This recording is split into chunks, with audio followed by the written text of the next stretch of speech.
Hi, my name is Paul Dorfman.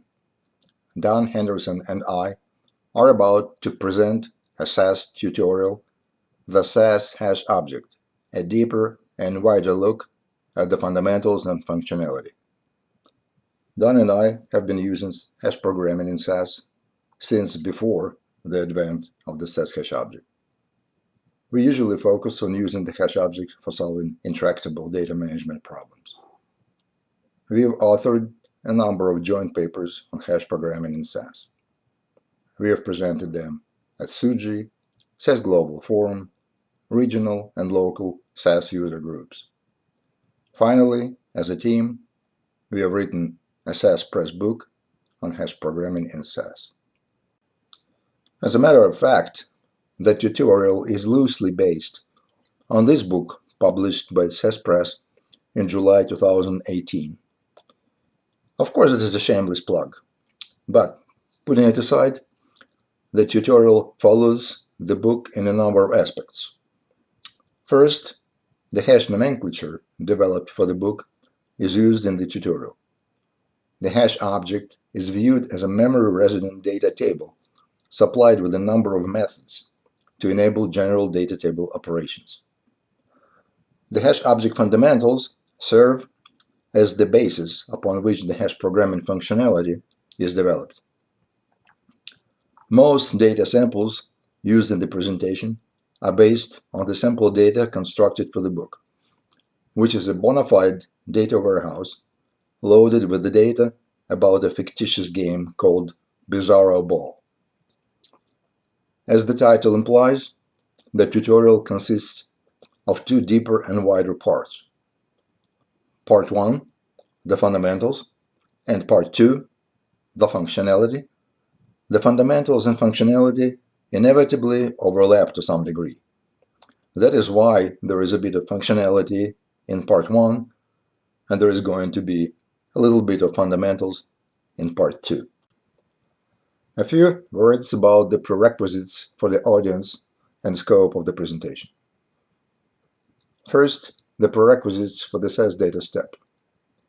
We expect that you would have an intermediate to advanced grasp of data step programming, that you have internalized the concept of the program data vector, or PDV in short, and that you would have the basic elements of the SAS language, such as expressions, control, do loops, etc., internalized.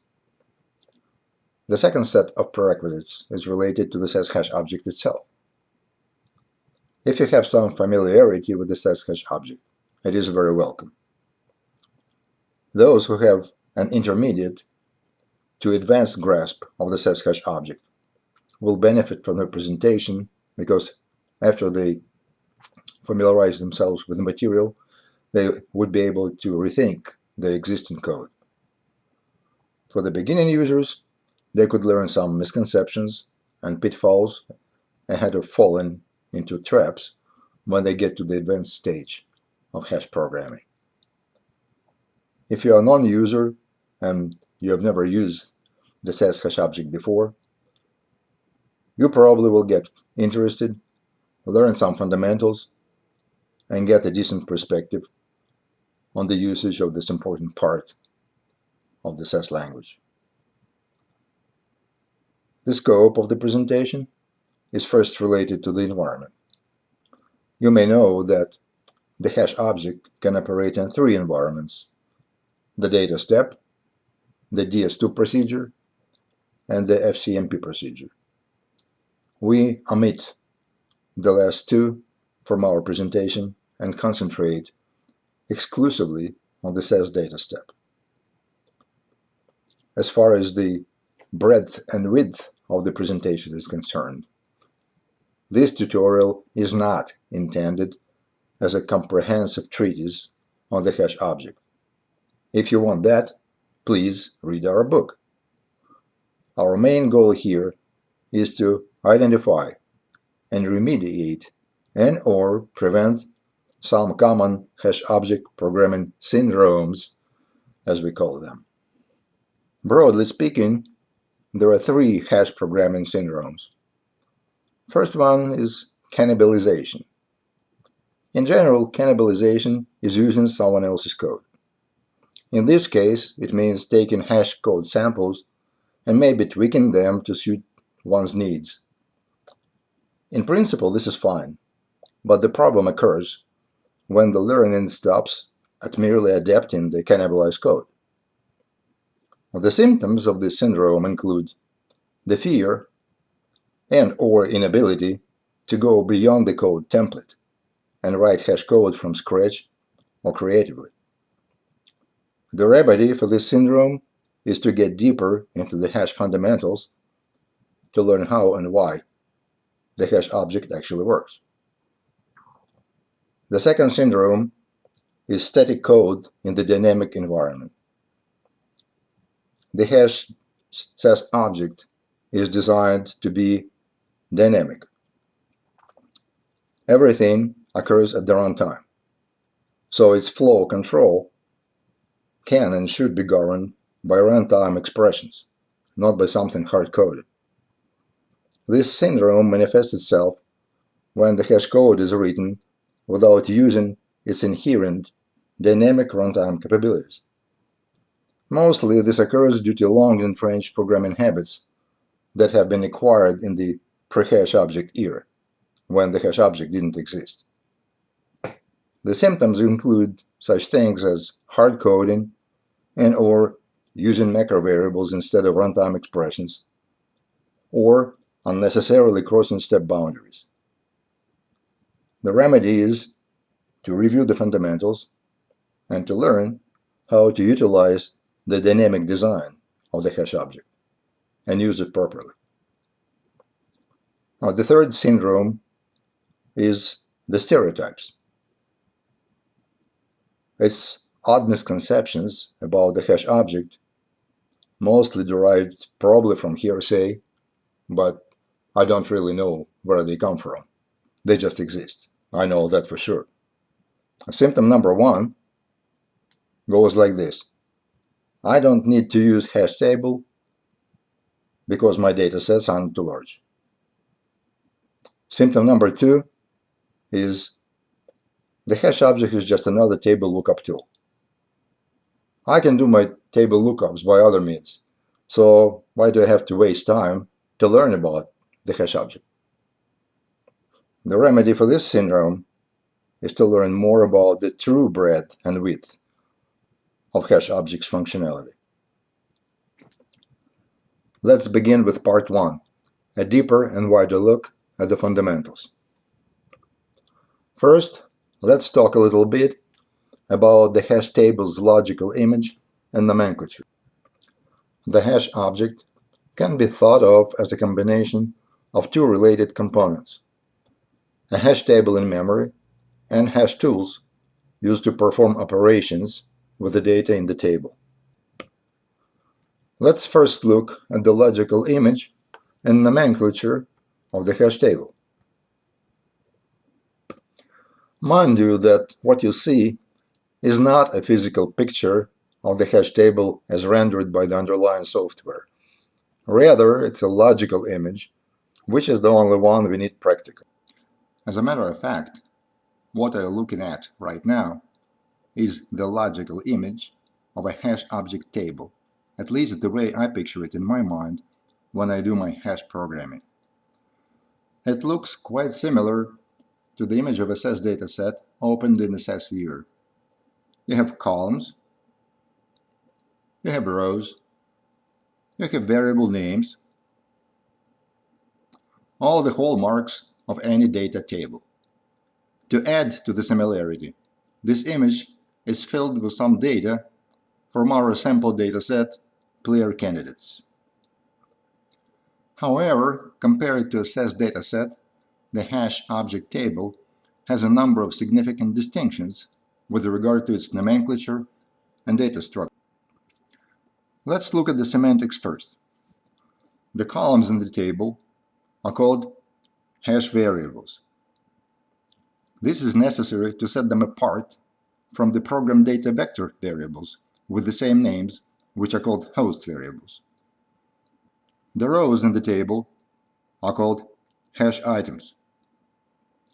The entire collection of all hash variables together with their attributes is called the hash entry. The hash entry can be thought of as the hash table metadata, in a way similar to the descriptor of a SAS dataset. The total length of the hash entry variables in bytes is called the entry size, or alternatively, the item size. The entry size ultimately determines how much RAM the table needs in order to store one item. As you can see from this picture, the hash variables are divided into two distinct groups. According to the roles they play, they are called the key portion and the data portion. We'll discuss these roles just a tad later in a minute. Now let us look at the hash table specifics beyond the nomenclature. The first non-semantic distinction is related to the data storage medium. Unlike a SAS dataset residing on disk, a hash table is stored completely in memory. By the way, this is one of the factors that make the hash object operations fast. The second difference is related to the data retention and/or volatility. The hash object exists only for the duration of the data step runtime. Therefore, the hash table cannot persist to be used in subsequent SAS program steps. Nonetheless, its content can be saved to a SAS dataset and then reloaded in a data step somewhere downstream. We already know that all hash variables are divided into groups. The key portion hash variables are the variables that contain the key. The values of the key variables are called key values, and they are used as a whole to access the table randomly. Key values cannot be written from the table to the program data vector. They can only be loaded from the program data vector into the table. The key portion can contain only scalar variables, that is, only variables of the numeric or character data type. The data portion contains so-called satellite variables, or non-key variables. Their values, called data values, cannot be used for random table access. Data values can be both loaded from the PDV to the table and written from the table back to the PDV. The data portion can contain both scalar and non-scalar variables. For example, such variables as the variables of type hash or hash iterator. Welcome to hash programming. The best known way to learn something is to do it, make mistakes, and learn from them. This is especially true about SAS hash programming. The SAS hash documentation is good and useful, but there are gaps.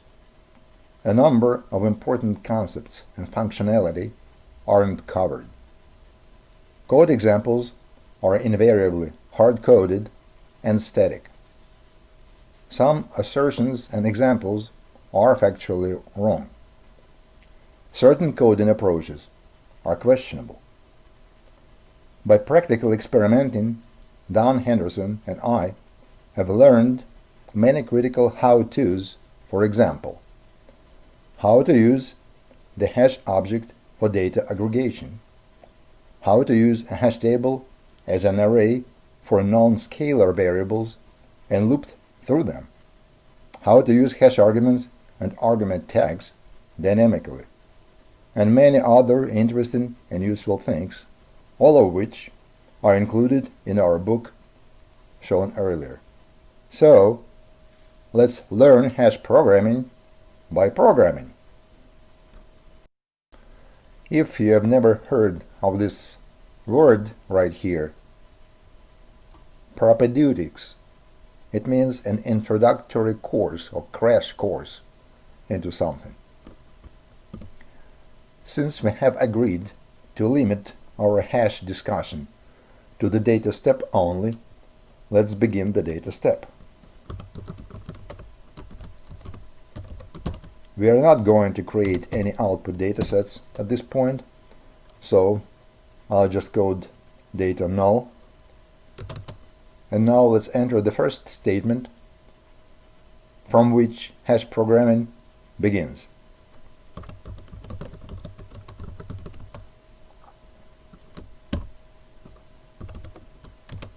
Declare hash h. Here, declare and hash are keywords, and the letter h is simply a SAS name. It doesn't matter what name it is as long as it is a valid SAS name.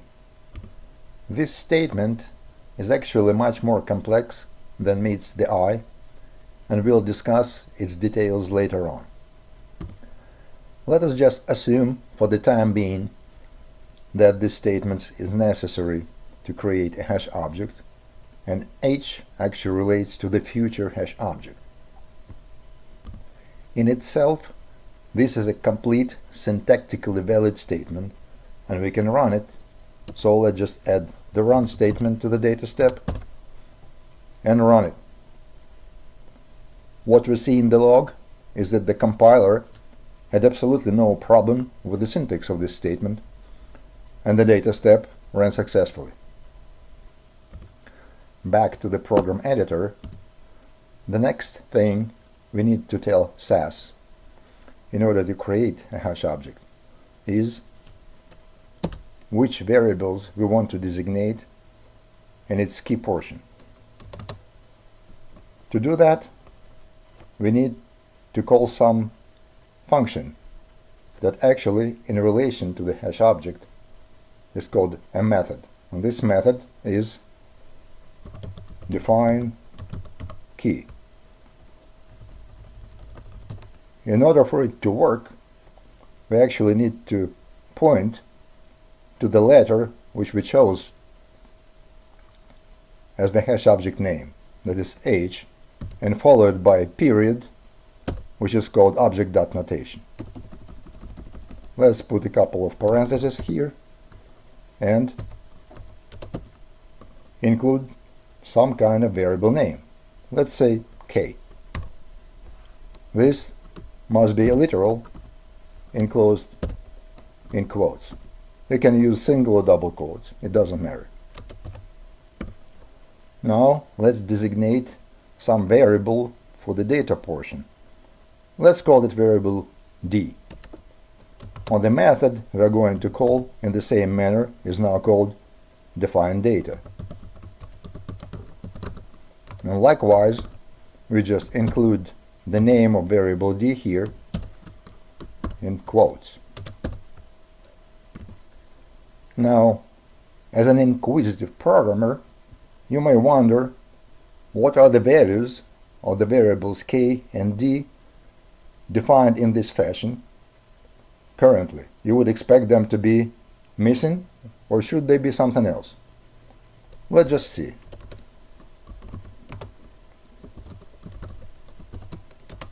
And run this step.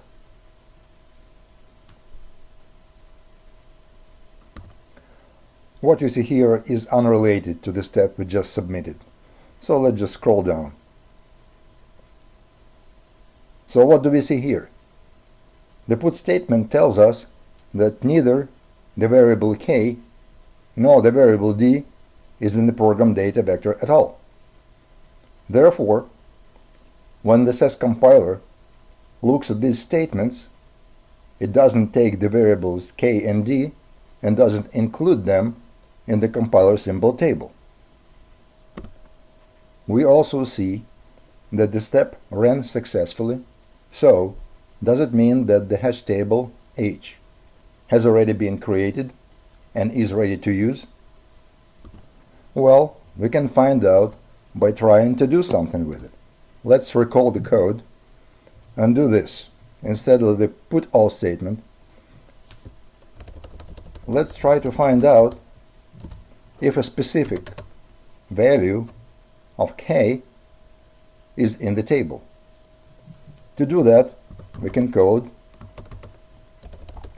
rc equals h check and tell the check method what value we are looking for.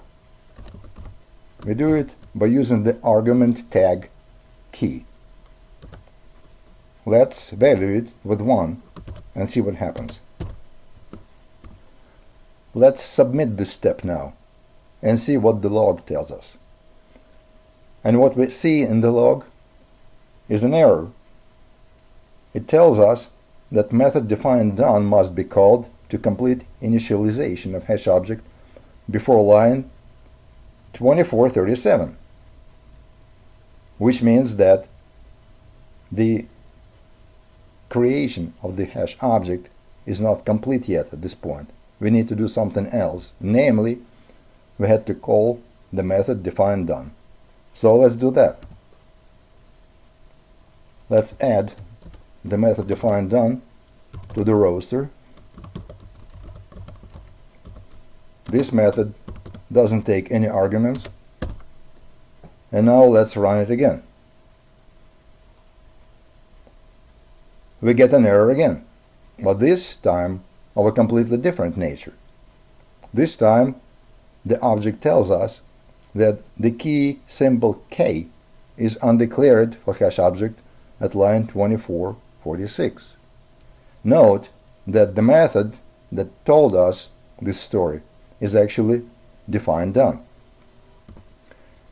In the SAS hash lingo, the statement undeclared key symbol means that the symbol with this name is not found as a variable in the program data vector. In other words, before the defined done method was called at runtime, the compiler had not created the variable k at the compile time. Therefore, let's ask the compiler to create this variable. Let's go back to the program editor and add some statement that would let the compiler see the variable k, its type, and put it in the compiler symbol table. We can do it by a number of means. One very simple way is simply to assign some numeric value to variable k. So what will happen after that? The step will be scanned by the compiler and it will see this assignment reference, after which variable k will be created in the compiler symbol table and in the program data vector as a numeric variable k. Now, after we run this step with this correction, can we expect that everything will be hunky-dory? Let's just run it. And now we see that even though k is present in the PDV, the hash object complains, or more precisely, the defined done method complains, that we have an undeclared data symbol d for the hash object. And again, it is at line 2457, which means that this is a defined done method that is telling us that. So the obvious course of action is to go ahead and let the compiler create the variable d as well. Let's do it in the same way, using the assignment statement. Let's see d equals 2. And now let's run the step with this correction. And now we can see that the step ran error-free. Now a little bit of semantics. The variables k and d the compiler created in the compiler symbol table and the program data vector corresponding to the hash variables k and d are called host variables. The process of creating such variables is called parameter type matching. To recap, the action of providing host variables for hash variables is called parameter type matching. The assignment statement is only one of many statements with which parameter type matching can be achieved. For example, we can achieve the same effect by using a valued retain statement instead.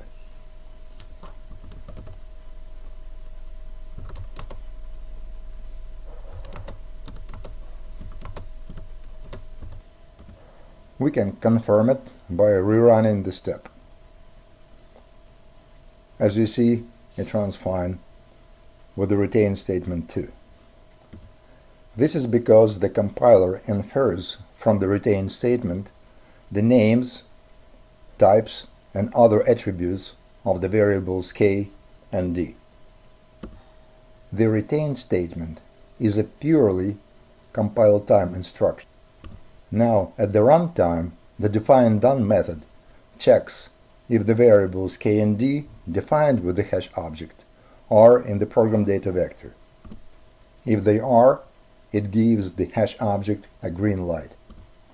If you look in the SAS documentation, you'll see that there, parameter type matching is always done using the length statement as shown here. In our view, it's not a good programming practice for a number of reasons. If we run this step, we'll see that it runs error-free. However, the log is peppered with notes where it says that the variables are not initialized. It's unpleasant, so to rectify the situation, the docs suggest that you add call_missing statement to the length statement. Now if you run the step, you won't see the uninitialized nodes. However, in real programming life, parameter type matching can be achieved automatically without any need for these contortions. The reason for it is twofold. First, consider the case when the data to be loaded to the hash object are created in the data step itself. For example, suppose that we are loading the table H from the data step itself in this manner. In this case, the assignment statement for the variable k and the format used to create the variable d define the type and length. Let's run this step. The log shows that the table was loaded just fine. In this case, using the length statement like this would be simply redundant. Moreover, it creates a possibility for making an error. This is because now the types and length of the variables k and d are divided in two places, here and here, and it's easy to mismatch them. The second reason for not using the length statement for parameter type matching is that in 99% of real-life situations, a hash table is loaded from a file. To see what happens in this case, let's change this program a little bit. Let's create a file, let's call it hash, and load it with the same data we just created in the previous data step. We'll simply move the statement upward,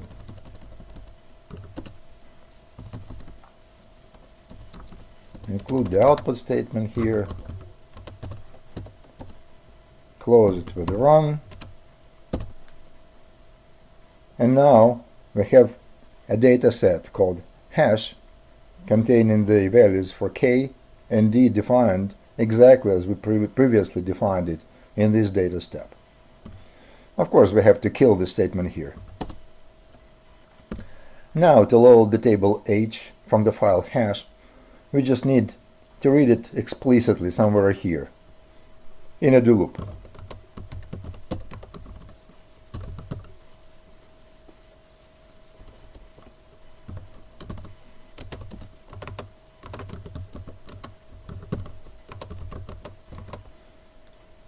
By the way, LR is an abbreviation standing for last record.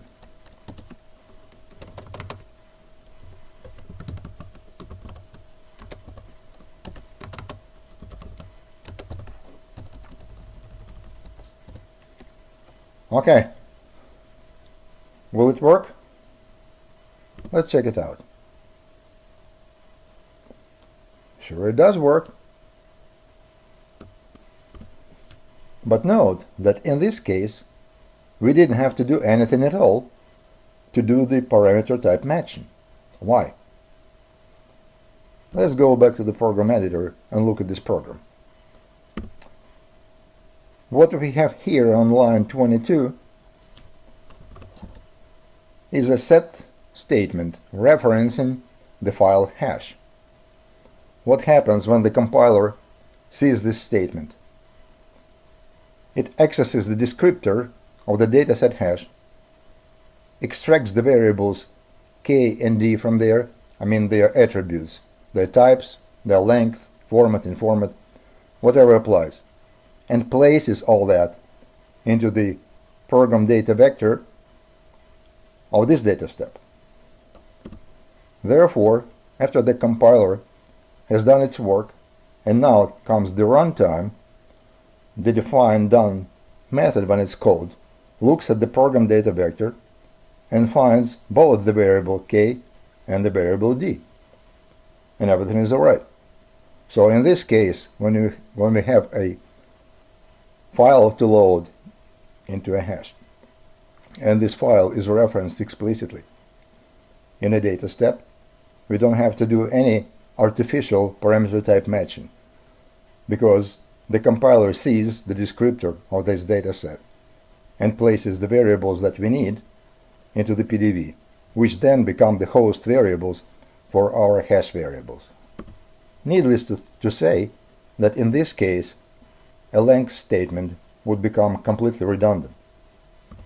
Now, as you may know, the hash object is furnished with its own input-output capabilities, so it can read files all by itself without reading the file explicitly like we do here in a do loop. And this is how we do it. We don't need this loop anymore. All we need to do is to supply the name hash, which is the name of the input dataset, to a so-called argument tag dataset.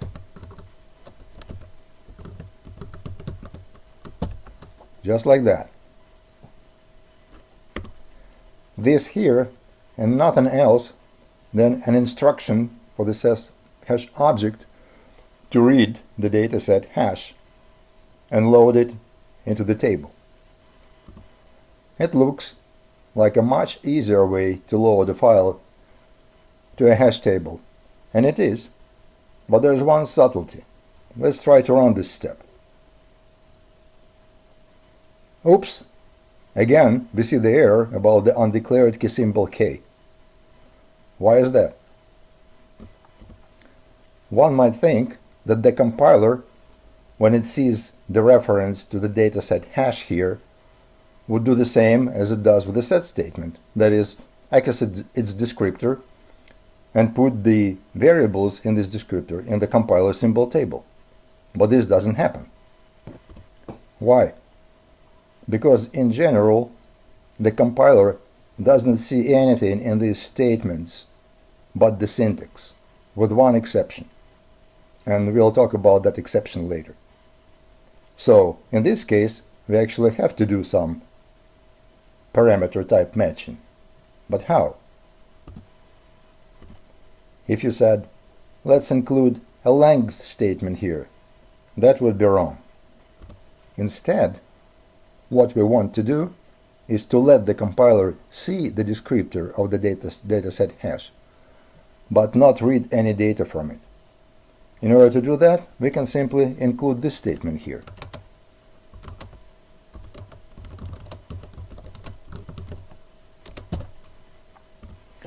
This way, during the compilation phase, the compiler sees the reference to the dataset hash in the set statement, and so accesses its descriptor and does what we need. Now, the if 0 statement is always false, so it prevents the data step from reading from this input stream. Now let's include a stop statement here to prevent a warning in the log that would say the data step stopped due to looping, and run this step. Now we see that everything is alright. So our conjecture about the compiler seeing the descriptor hash here is correct. Another huge advantage of this parameter type matching method compared to the length statement is its robustness. Suppose that we didn't just create the dataset hash, so we just delete it from here, and we don't know its attributes. So, if we decided to use the length statement, we would need the attributes of the variables k and d, but we don't know what they are, so we have to find out.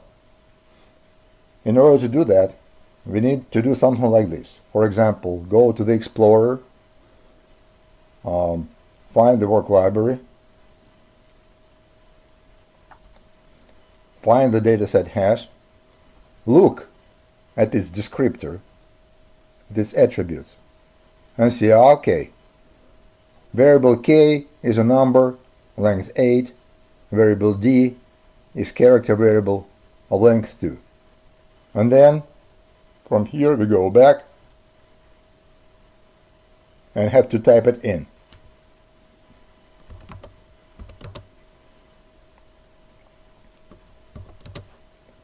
What was the length of d? 2. But suppose that we forget it and say 3 here. Well, in this case, we'll get a length mismatch. But, for example, if instead of saying k8, we would say something like this, we would have a type mismatch. When we do it this way, right here, we have no such problems at all, because the job of getting to the descriptor and extracting the correct variables with correct attributes is done by the compiler. This way, we're never going to make a typo or something like that. So this is what makes this technique so much more robust. Now imagine that our input dataset contained not 2 variables, k and d, but let's say 50 variables. That happens in real life all the time. Then what? We would have to type all the attributes into the length statement. You would be almost guaranteed to make some kind of error. I can almost hear you say, well, you've been telling us that the hash table is loaded, but we have seen no evidence of it. Okay, let's check it out. There are in fact several methods of doing this. First, let's use all but forgotten call to the check method. If the call to the check method with the tag argument key valued as 1 returns 0, that means that the item with the key equals 1 is in the table. So let's include a put statement to verify it and run this step. We see that return code equals 0. That means that the key value 1 is in the table, so at least this item is there. As a matter of fact, let's check for all the keys that are supposedly in the table, and also check for some key that we know is not in the table, and see what the check method tells us. The simplest way to do it is in a do loop. Now note, also it's a note for the future, that instead of valuing the argument tag key with a constant, I valued it with the value of a different variable, kv. Let's run this step and see what happens. As expected, the key values 1, 2, 3 are in the table because the return code from check is 0 for all of them, and the key 4 is not in the table, and correspondingly, the check method returns a non-zero value. Now we know that the method check correctly verifies the presence or absence of a key value in the table. But does it do anything to the program data vector? Let's check it out, no pun intended. In order to do that, let's first nullify the values of the variables k and d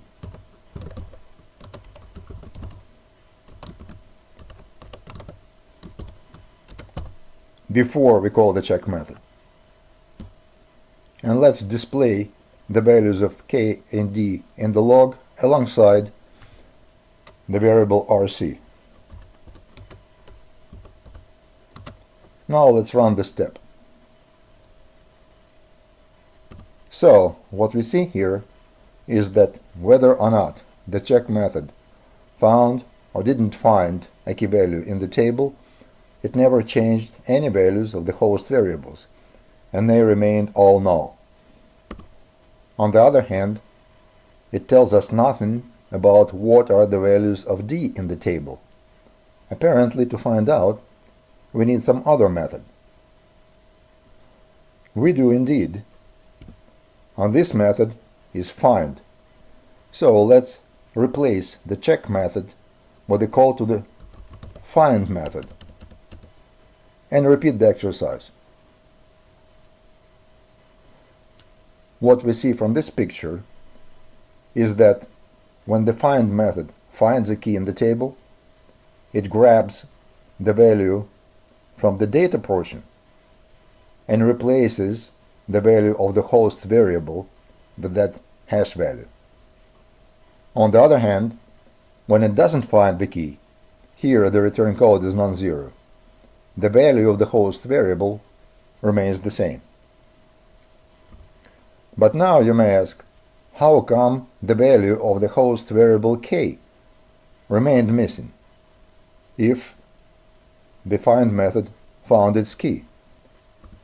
To answer that question, let's recall from our earlier discussion that the key portion variables cannot write anything into the program data vector. They can accept the values from the PDV, but they are incapable of updating the host variables. Therefore, if we want the host variable k to be updated, it has to be included not only in the key portion, but also in the data portion. Just like that. And now, if we run the same step, we'll get this picture. As you can see, that now that the variable k was added to the data portion, the find method uses this value to overwrite the corresponding host variable. One frequent mistake made in hash programming is using the find method where the check method is actually called for. If you only need to find out whether a key value is in the table, always use the check method. It runs faster, that's number one, and number two, it won't mess up anything in your program data vector.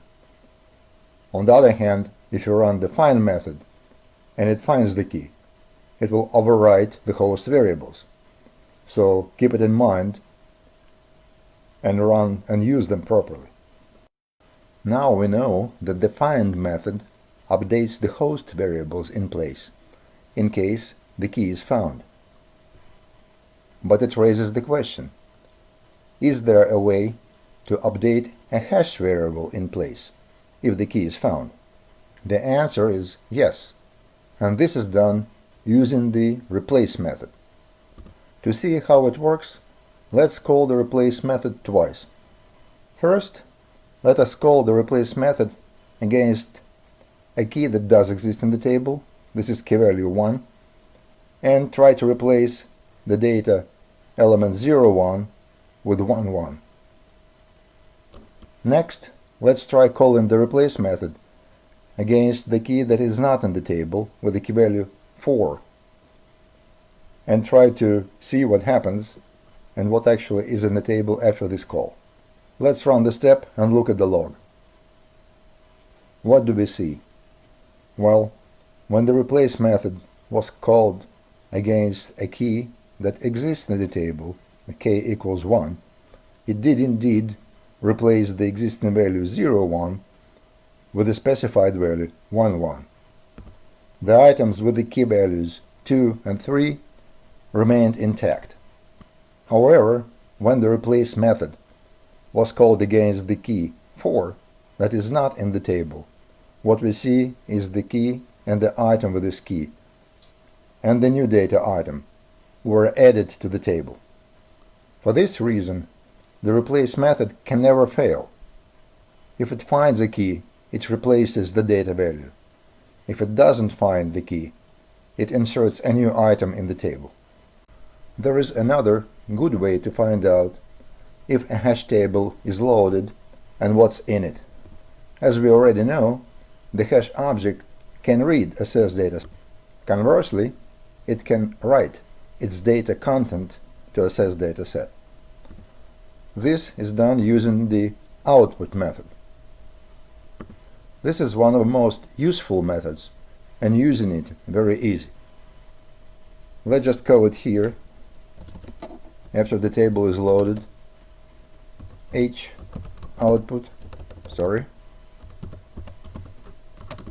and here specify an argument tag dataset,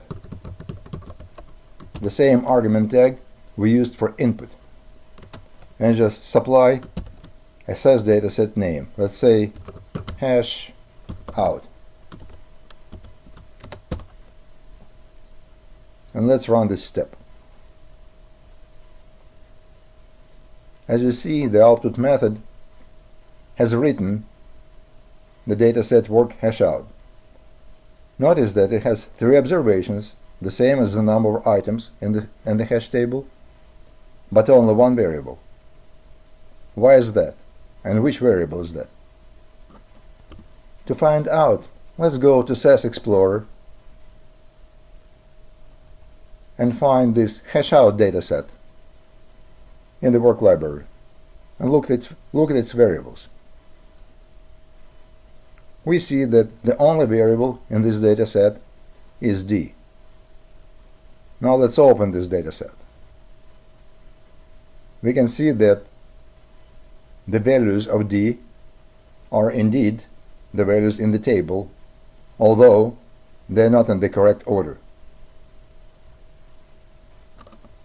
It raises the question why the variable k has not been written to the output dataset. The answer is that, as we already know, only the data portion variables can communicate from the hash table to the program data vector. When the output method is running, the data from the data portion goes to the output through the host variables. And because the variable k is not in the data portion, it's not in the output either. It means that in order to fix the situation, the only thing we have to do is to add the k variable to the data portion. And now we can rerun the step. Now we can see that 2 variables are in the output. Let's see what they are.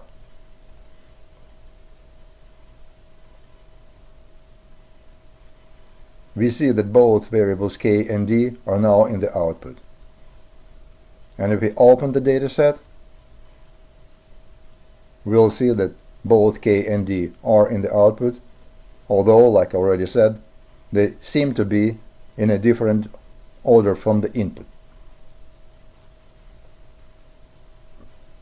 The reason the output, in this case, the SAS dataset hash out, has the order different from the input, in this case the hash table h, is because the hash object has its own idea about its internal order.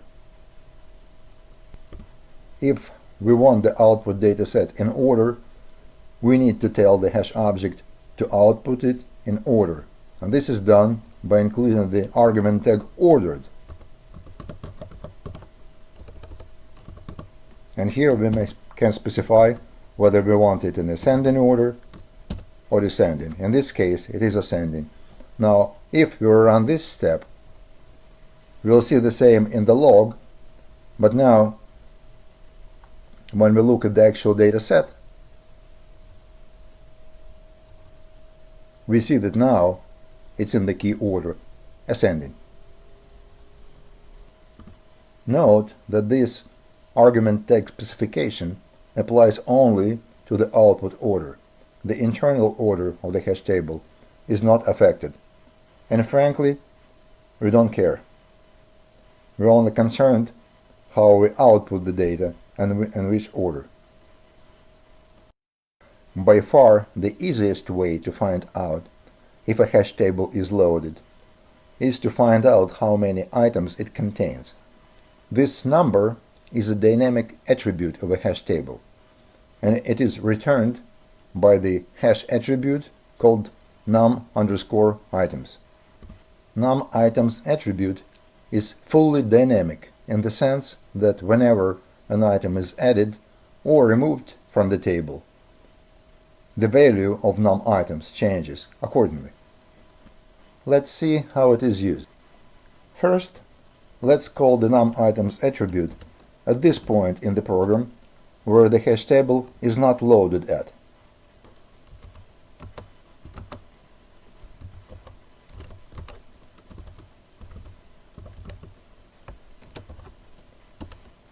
This is how its syntax looks like. Note that it's different from a method in that it doesn't contain parentheses after it's called. And now let's display its value in the log. Now let's code the same after every call to the add method, right here, so that we could see what happens every time an item is added to the table. Let's run the program. The log shows then that when the table is empty, here, the num_items attribute returns 0. That is, the table contains 0 items, and every time an item is added, the num_items is automatically updated. So when the first item is added, we have ni equals 1, then the second item makes it 2, and so on. Now let's remove one item from the table and see what the num_items attribute will show. Let us call the remove method here.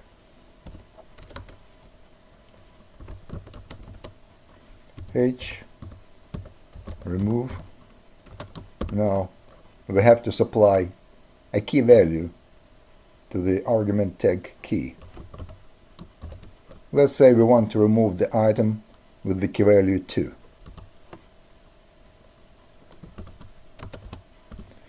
And now let's call our attribute again and display the number of items in the table. So let's run the step. As we can see, when the item with key value 2 was removed from the table, the num_items attribute was automatically updated to reflect the current number of items in the table, so it went from 3 back to 2. In a way, the num_items hash attribute is similar to the enubs attribute in a SAS dataset. In general, the num_items is an extremely valuable attribute, especially when the hash object is used to implement other data structures, such as stacks or queues. When you look at hash code, you'll see a lot of things like this, enclosed in parentheses. These elements represent either hash arguments or hash argument tags. This is an example of a hash argument tag. And these are examples of hash arguments. Reading the SAS documentation, you get an impression that hash arguments and argument tags are always valued with constants. Like here, there's a character literal A, character literal K, character literal hash out, and sometimes you have numeric constants too. However, the truth is that none of these argument and argument tag values have to be constants. This is because they are actually designed to accept general SAS expressions. As a matter of fact, we have already seen some evidence of it when we call the find method not valued by a constant, but by a value of the variable. A constant like this is an expression, but it is the simplest expression. A variable is also an expression. It's just the second simplest after the constant. Finally, there are general expressions that may contain any combination of constants, functions, variables, and operators. The only limitation on general expressions assigned to arguments or argument tags is that they must be of correct data type. For example, any general expression assigned to this argument tag must be of the character type, because this is how this argument tag is designed. On the other hand, an expression assigned to this argument tag must be of the numeric type, because the corresponding key in the hash table is defined as numeric. To illustrate the concept, let's assign some arguments and argument tags general expressions instead of the constants. For example, this expression here will resolve to D, which means that the hash will be ordered descending. This expression here is assigned byte of 107. You probably know that byte 107 in the collating sequence resolves to the letter K. In this expression, assigned to the argument tag dataset, we tell the hash object to take the literal hash out, combine it with underscore and underscore, separated by another bar. Finally, here, we assign a numeric expression to the numeric argument tag key, which will resolve to 3. Let's run this code and see if all that comes together correctly. And indeed, what we see is that all the argument and argument tags that formerly were assigned character and numeric literals now run fine when they assign general expressions. For example, you can see that this expression resolved to hash out underscore 1, and this became the name of the output dataset assigned to the argument tag dataset. The ability to assign general expressions to hash arguments is an extremely powerful feature of the hash object, and it will be demonstrated in full glory in part 2. Remember that I've promised to return to this seemingly simple statement and take it apart. Well, I'll have to take it apart quite literally, because in actuality, this is a combination of two statements in one. First, let's reduce it to its first component, and this will be the same statement without the parentheses. The first question is, what does this statement actually declare? To find out, let's repeat this statement and run the step. As you can see, the SAS log tells us plainly that h is a variable. The second thing that the log tells us is that the data step compiler doesn't like to see it twice. But if it's a variable, let's dig deeper and try to find out what the value of this variable is. Let's try to use the put statement to display the value. What the SAS log tells us now is that the put statement cannot be used to display the value of a variable of this type, apparently of object type. Alright, in this case, let's try to assign this variable some value. Let's say h equals 1 and run this step. Now we get the message that a scalar, apparently the scalar here is this numeric value 1, cannot be converted to the variable whose type is type hash. That is, hash is not a scalar variable. It's a non-scalar variable.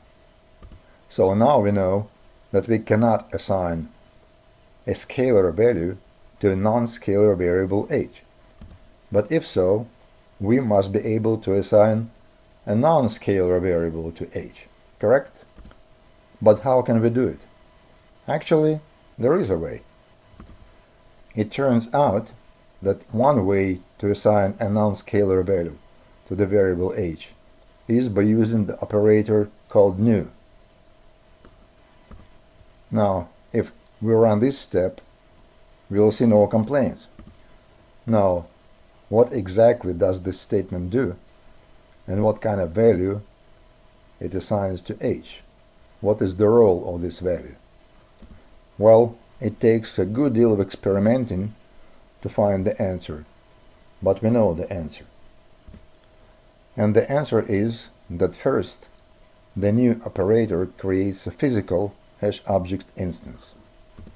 Secondly, the new operator creates a unique non-scalar ID for this instance. And finally, this ID is assigned as a value to the variable h. Now, what is the role of the variable h?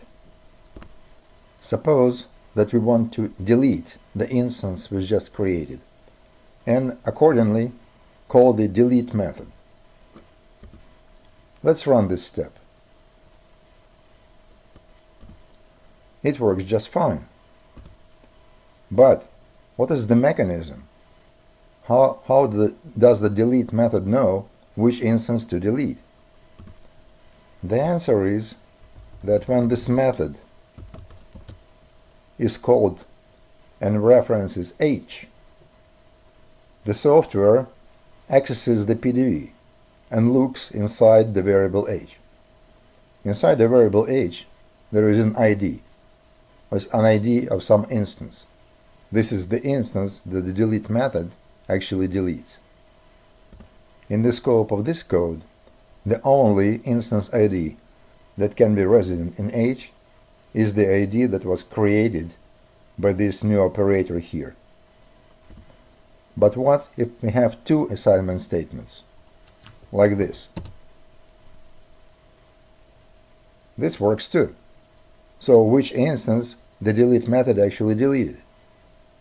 And the answer is that it was the instance created last, because when this statement ran, the ID that it created for the new instance overrode the value that was sitting in h, created by the first statement.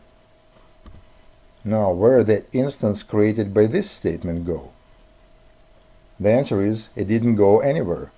It still exists in memory and takes up physical space.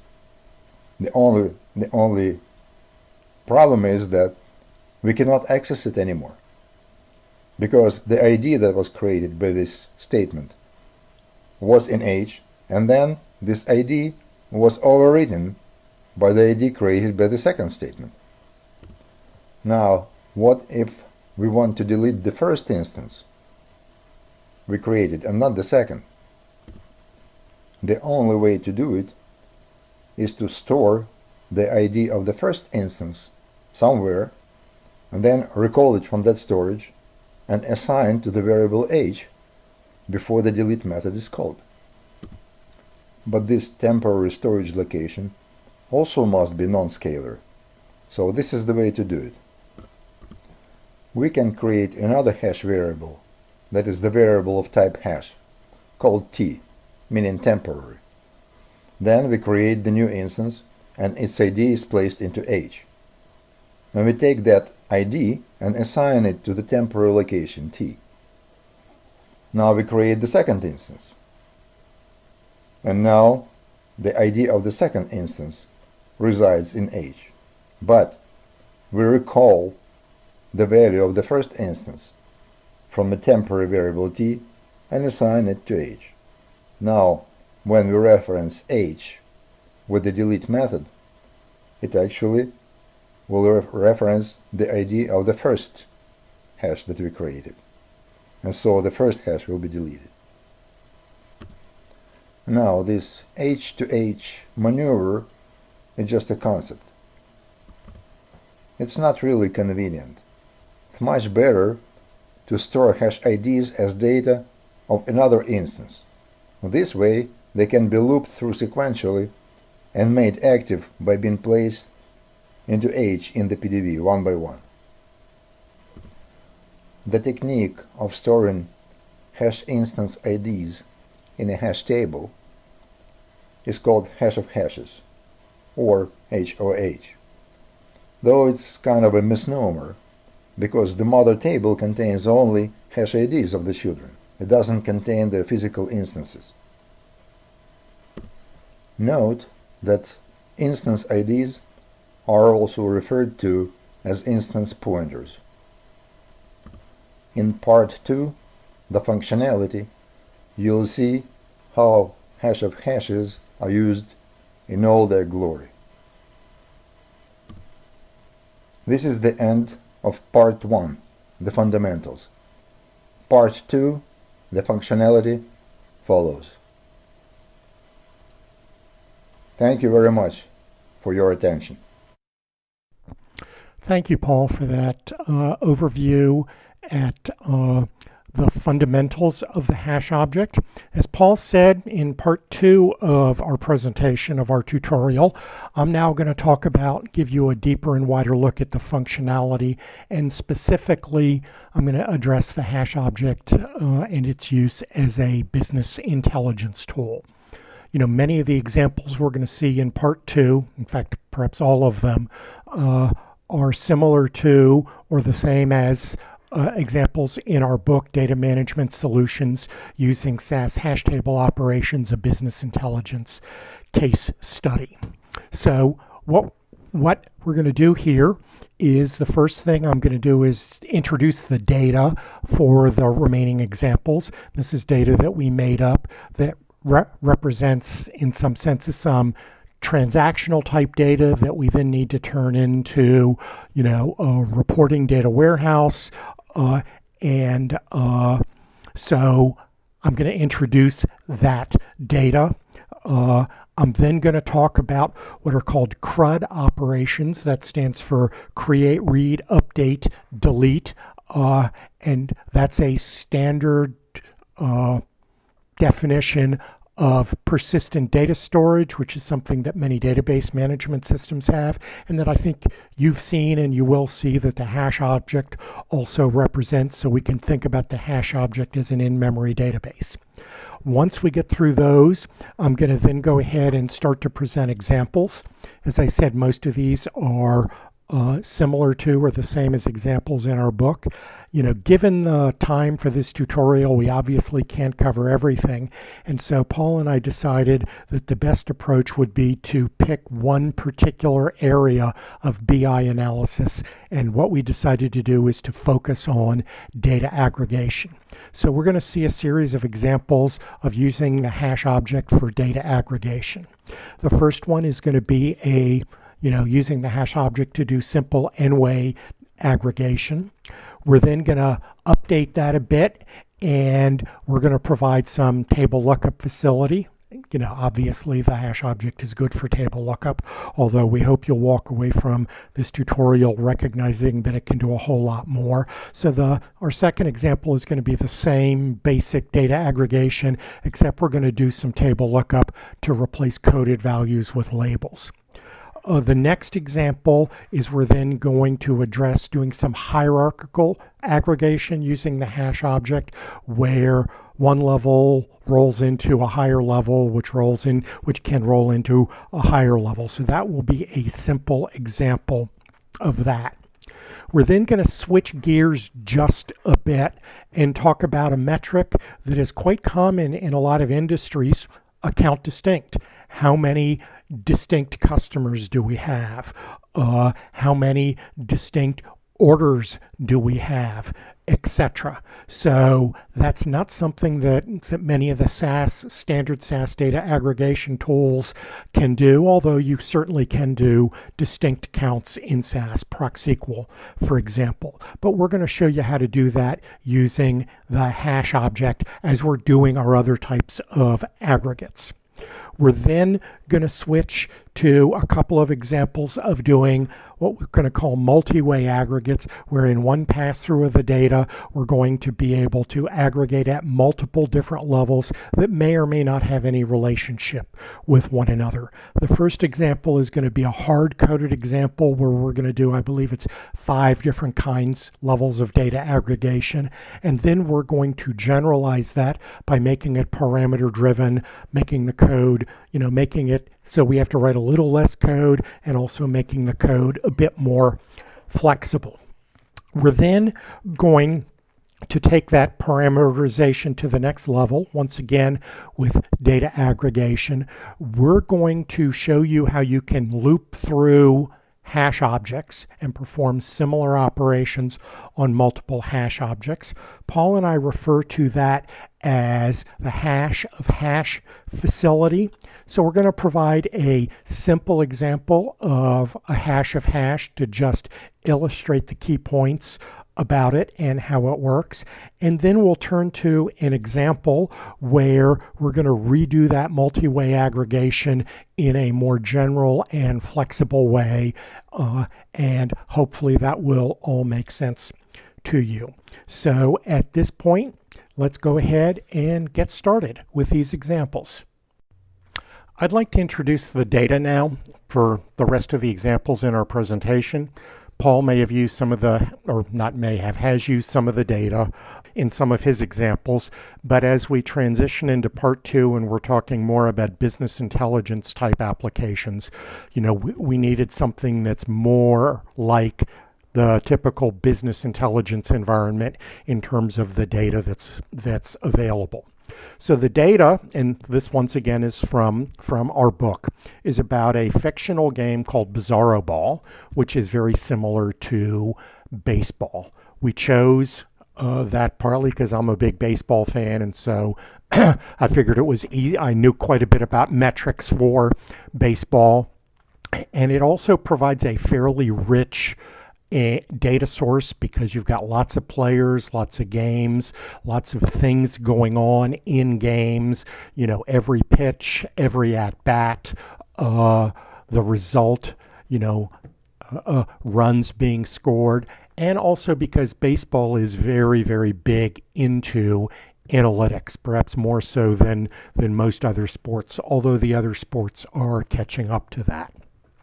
So Paul and I would like to thank Alan Bowe. We're pointing to his GitHub project here about Bizarro Ball.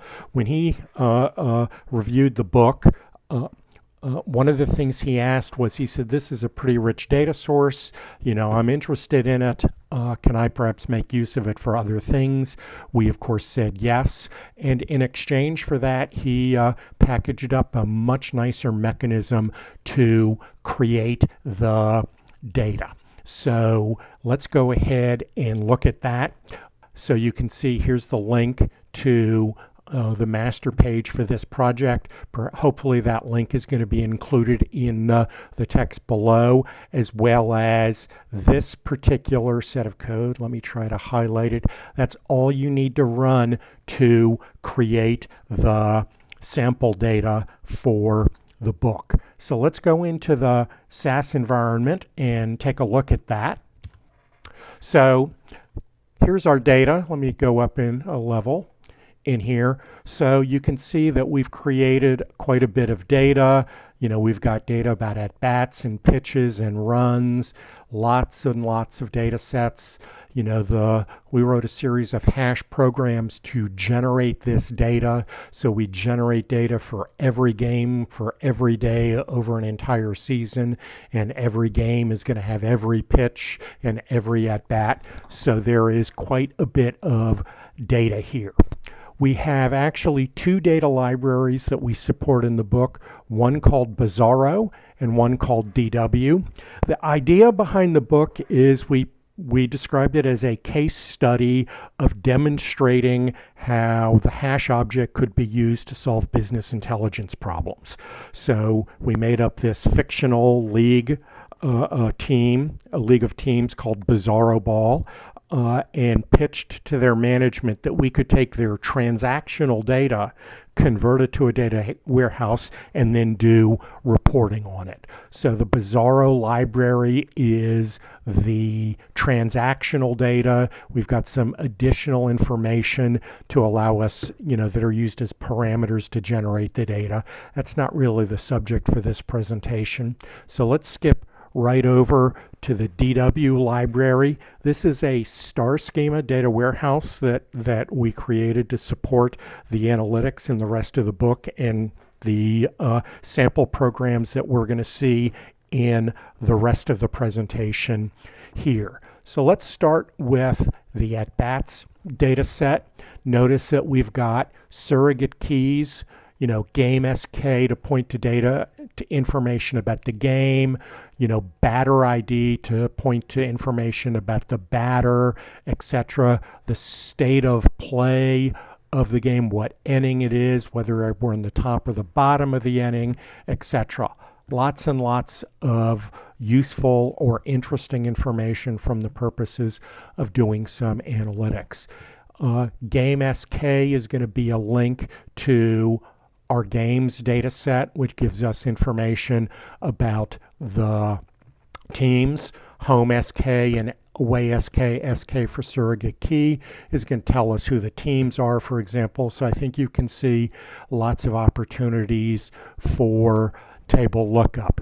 Batter ID is going to be a link to the player's data set. Since a player can assume multiple roles, we refer to it as player ID in this data set, but in the at-bats, and once again, you can see we've got their name, lots of other information about them, but we refer to it as batter ID in the at-bats data set. We've also got a pitches data set, which contains a row for each pitch. Once again, notice similar game SK to link to the game data, but here the person who's the pitcher is going to be the pitcher ID, we call it, which is going to link to the player ID in that other file. So you can see we've got a fairly rich source of data. There is another data set we're going to use here called leagues. This is just a simple data set for, once again, a very generic table lookup.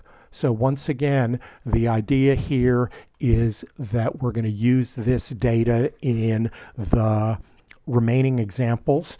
We're going to focus on the data aggregation examples from our book, Data Aggregation and Metric Calculation.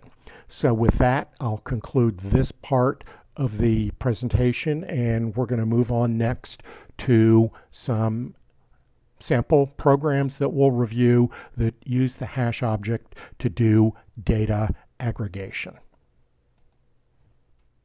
Okay, now that I've given you a basic introduction to the data, I'd like to talk about something that is commonly referred to as CRUD operations. At first glance, that seems a little silly, but CRUD is actually an acronym that stands for Create, Read, Update, and Delete.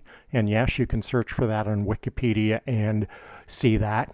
It's basically a feature of what's called persistent data storage, which is what a SAS hash table is. It's persistent for the duration of a specific data step. And many database operations have CRUD CRUD facilities, and that's what qualifies them in part to be considered databases.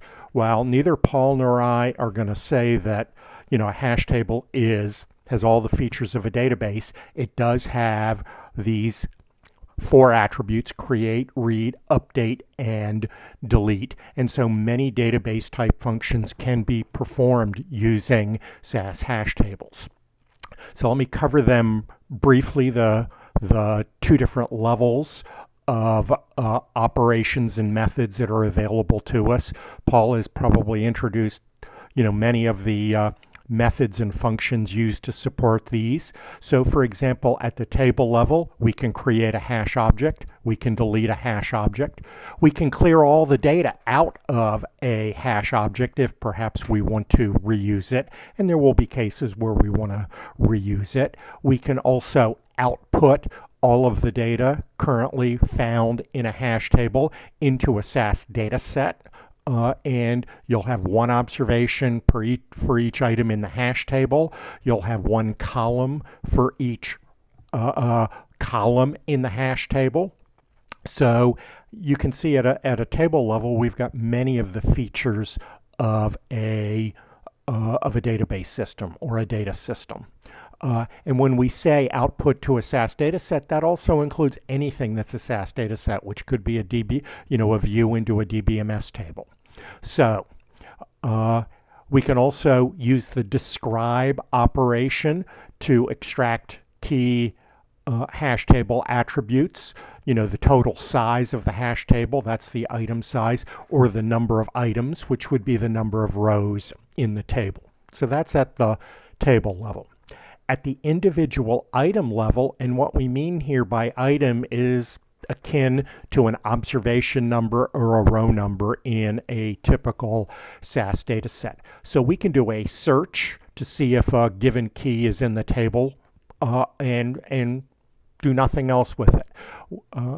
We can actually add new items to the table. We can delete items from the table, and we can retrieve information from a table. Notice the difference between retrieve and search. Search merely says, does this thing exist in the table? Whereas retrieve is basically saying, find this in the table and pull it back for me.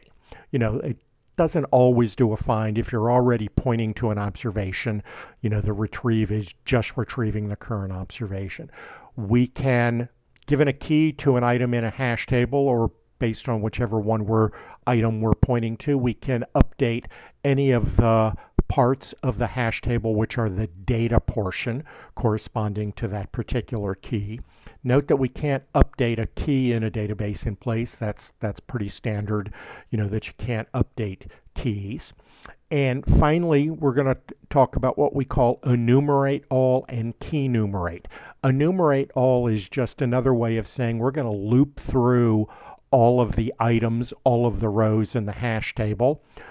And key numerate is basically we're going to say, given a key, let's loop through all or some of the items in the item group with that key. So enumerate all is very similar to what a data step does. Each execution of the data step is going to retrieve an observation, or if you use a DAO loop, each iteration through the DAO loop is going to do that.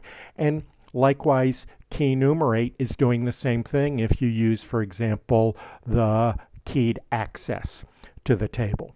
So with that, let's start to move on, and we'll start to cover some examples now. Okay, let's take a look at our first data aggregation example. You can see here the program name is going to be chapter 8./line.sas. Let me minimize it again so you can see that, chapter 8/line.sas. So I'm going to go ahead and run it so that you can see the results. So if we run it, notice it's creating a data set, ran pretty quickly, read in 287,000 observations and created an output data set with 608 observations in the work library. So let me go to work, and you can see here's the batter/line. A few things about it. Let me explain what these metrics are. The batter ID is obviously the key to identify the batter. PA stands for plate appearances. How many times did that batter go up to home plate to perhaps take a bat? The difference between PAs and at-bats, lots of baseball folks, bizarro ball folks don't distinguish between those two, is if you walk, it doesn't count as a plate as an at-bat, but it does count as a plate appearance. One of the metrics is we're just counting how many hits they got. The BA stands for batting average, which is hits divided by at-bats.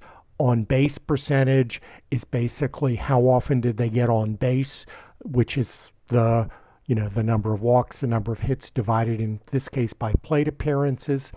Slugging percentage is basically where each hit is weighted by how many bases it was, is a simple way to think about it. And ops is on base plus slugging. So you can see it's simply the sum of these two numbers. We refer to this as a slash line. That's typical baseball terminology, standard metrics that have been around forever. So let's go ahead and look at the program that did this. We're going to use the DW, or the at-bats data set in the DW data warehouse library. A few notes about this program. Notice we're using the data null. We're not specifying the name of the output data set in the data step, because once we've created and aggregated all of our information into our hash table, we're just going to output that to a data set. I'll come back to this in a bit. So we're going to define our hash table object called slash line. We're going to say we want to order it in ascending order based on the key. The key is going to be the batter ID. And as Paul has said in the earlier sections, the key values are not saved in the data portion of a hash object and thus not available to you to output unless you also save those same fields in the data portion. So our data portion is going to be just the information that you just saw in the batter slash line data set, PAs, the at-bats, hits. Notice I'm using a convention here of fields that I need to include in the hash table to do some work, but I don't want to include it in the output data set.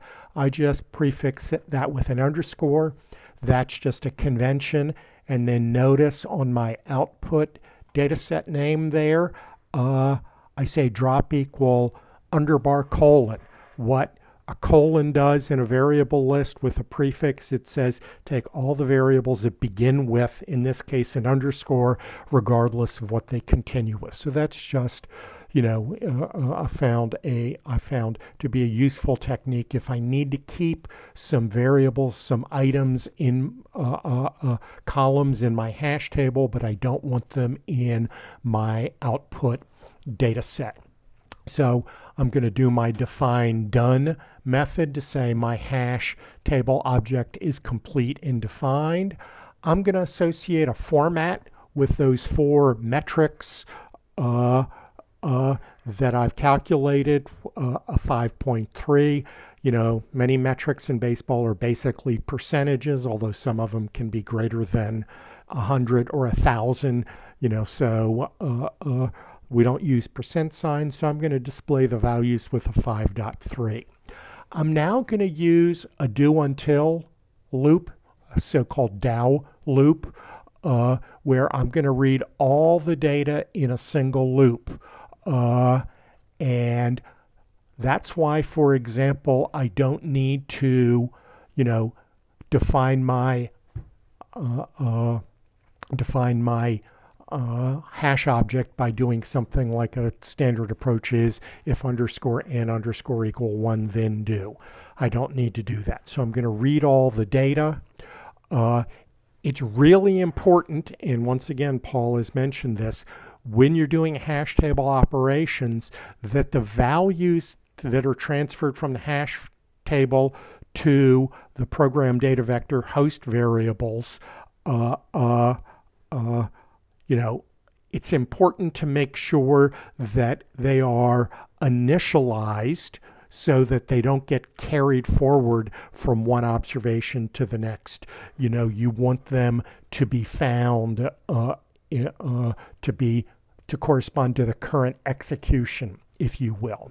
And so you're going to see a convention that we're regularly going to do a call missing before we're going to do the /line dot find. So what the /line dot find is going to do, since we've read in the batter ID, it's going to search to see does the batter ID exist in the hash table, and if it does, it's going to return the data for that batter, his cumulative data so far. So that's an important feature to keep track of, that you need to put that call missing there. So the /line dot find is going to say, have I seen this batter before? If I have, bring in his current data, add 1. So PA, all of these fields here that you see, other than obviously batter ID, are going to be copied from the hash object into the host variables in the PDV. So we're going to increment our plate appearances field PAs by 1 because this is another plate appearance.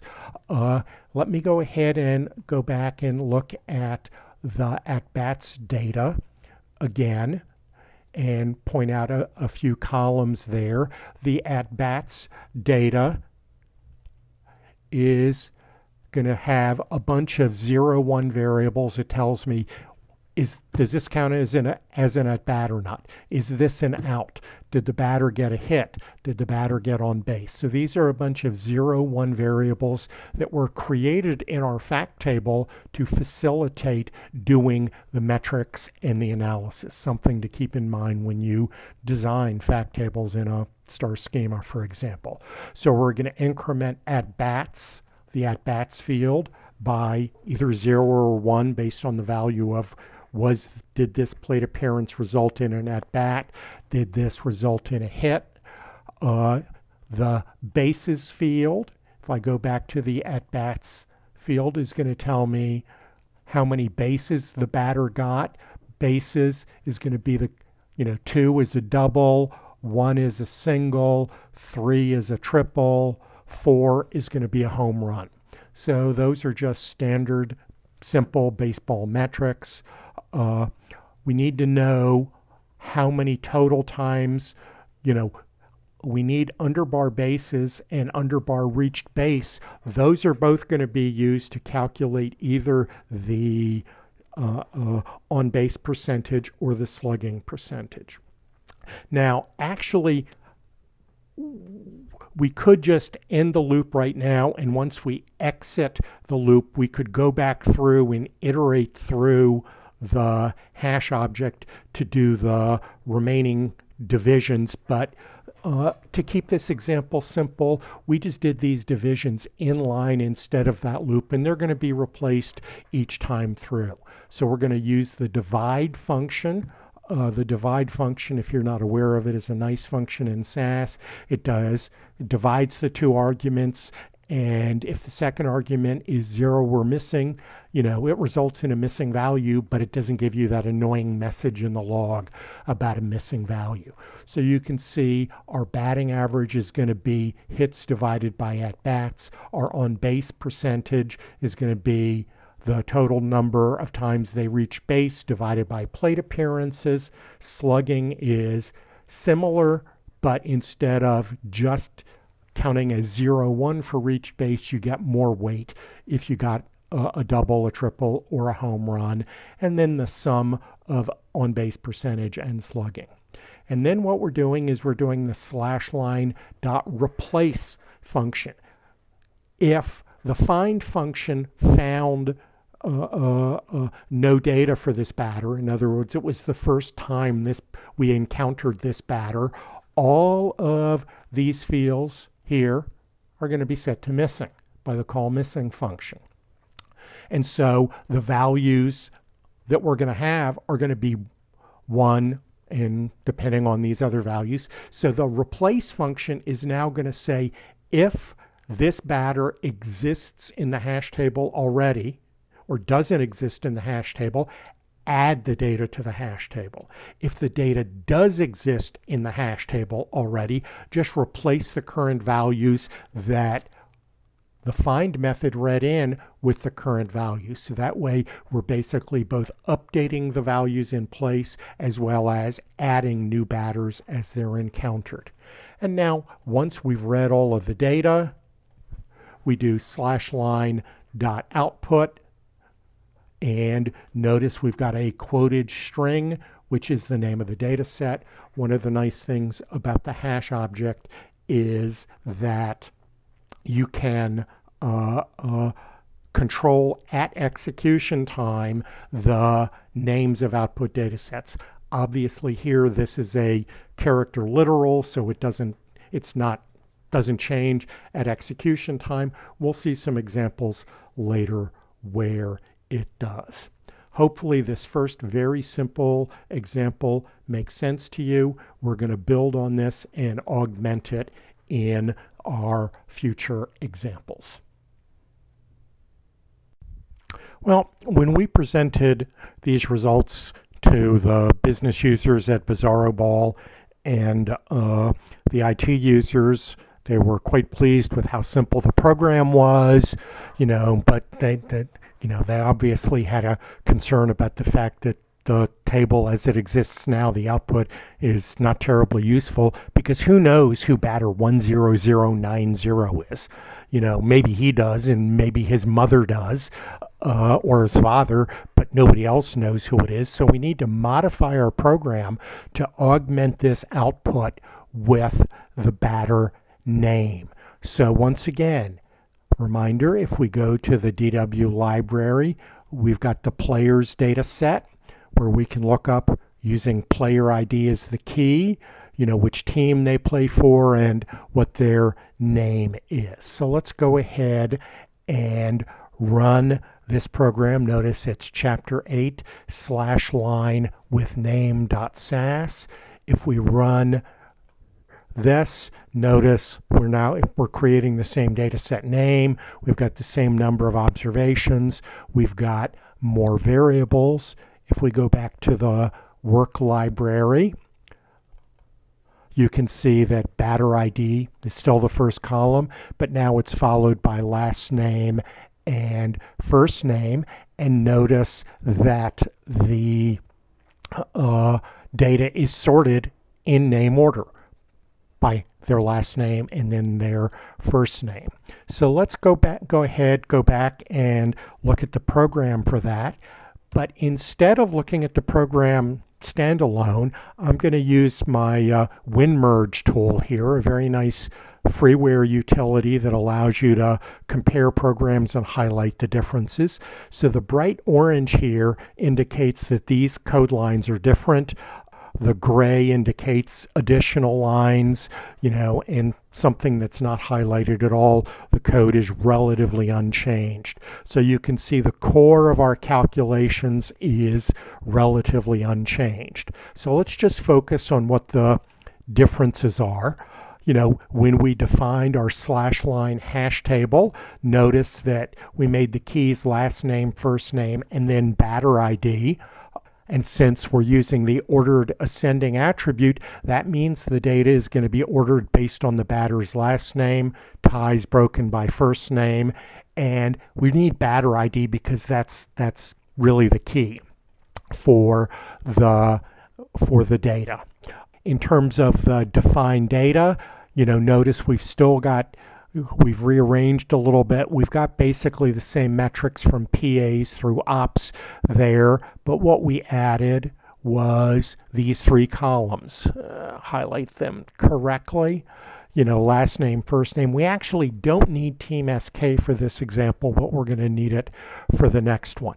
So our /line definition, we just added, change the keys a bit so that we can get the data sorted by last name and first name on output, and added some additional fields to the data portion.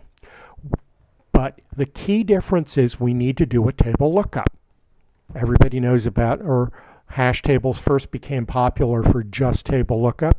So let's go ahead and do a table lookup using the hash table. our if zero trick here, Paul has probably mentioned that we need to make sure that the variables that we're going to use in our hash table have been defined to the program data vector before we define our hash table. So by using if zero, the statement's never going to be executed, but at compile time, the SAS is going to look at the player's data set and what variables are in it, and since we did a rename here, it's going to add batter ID to the PDV. So we now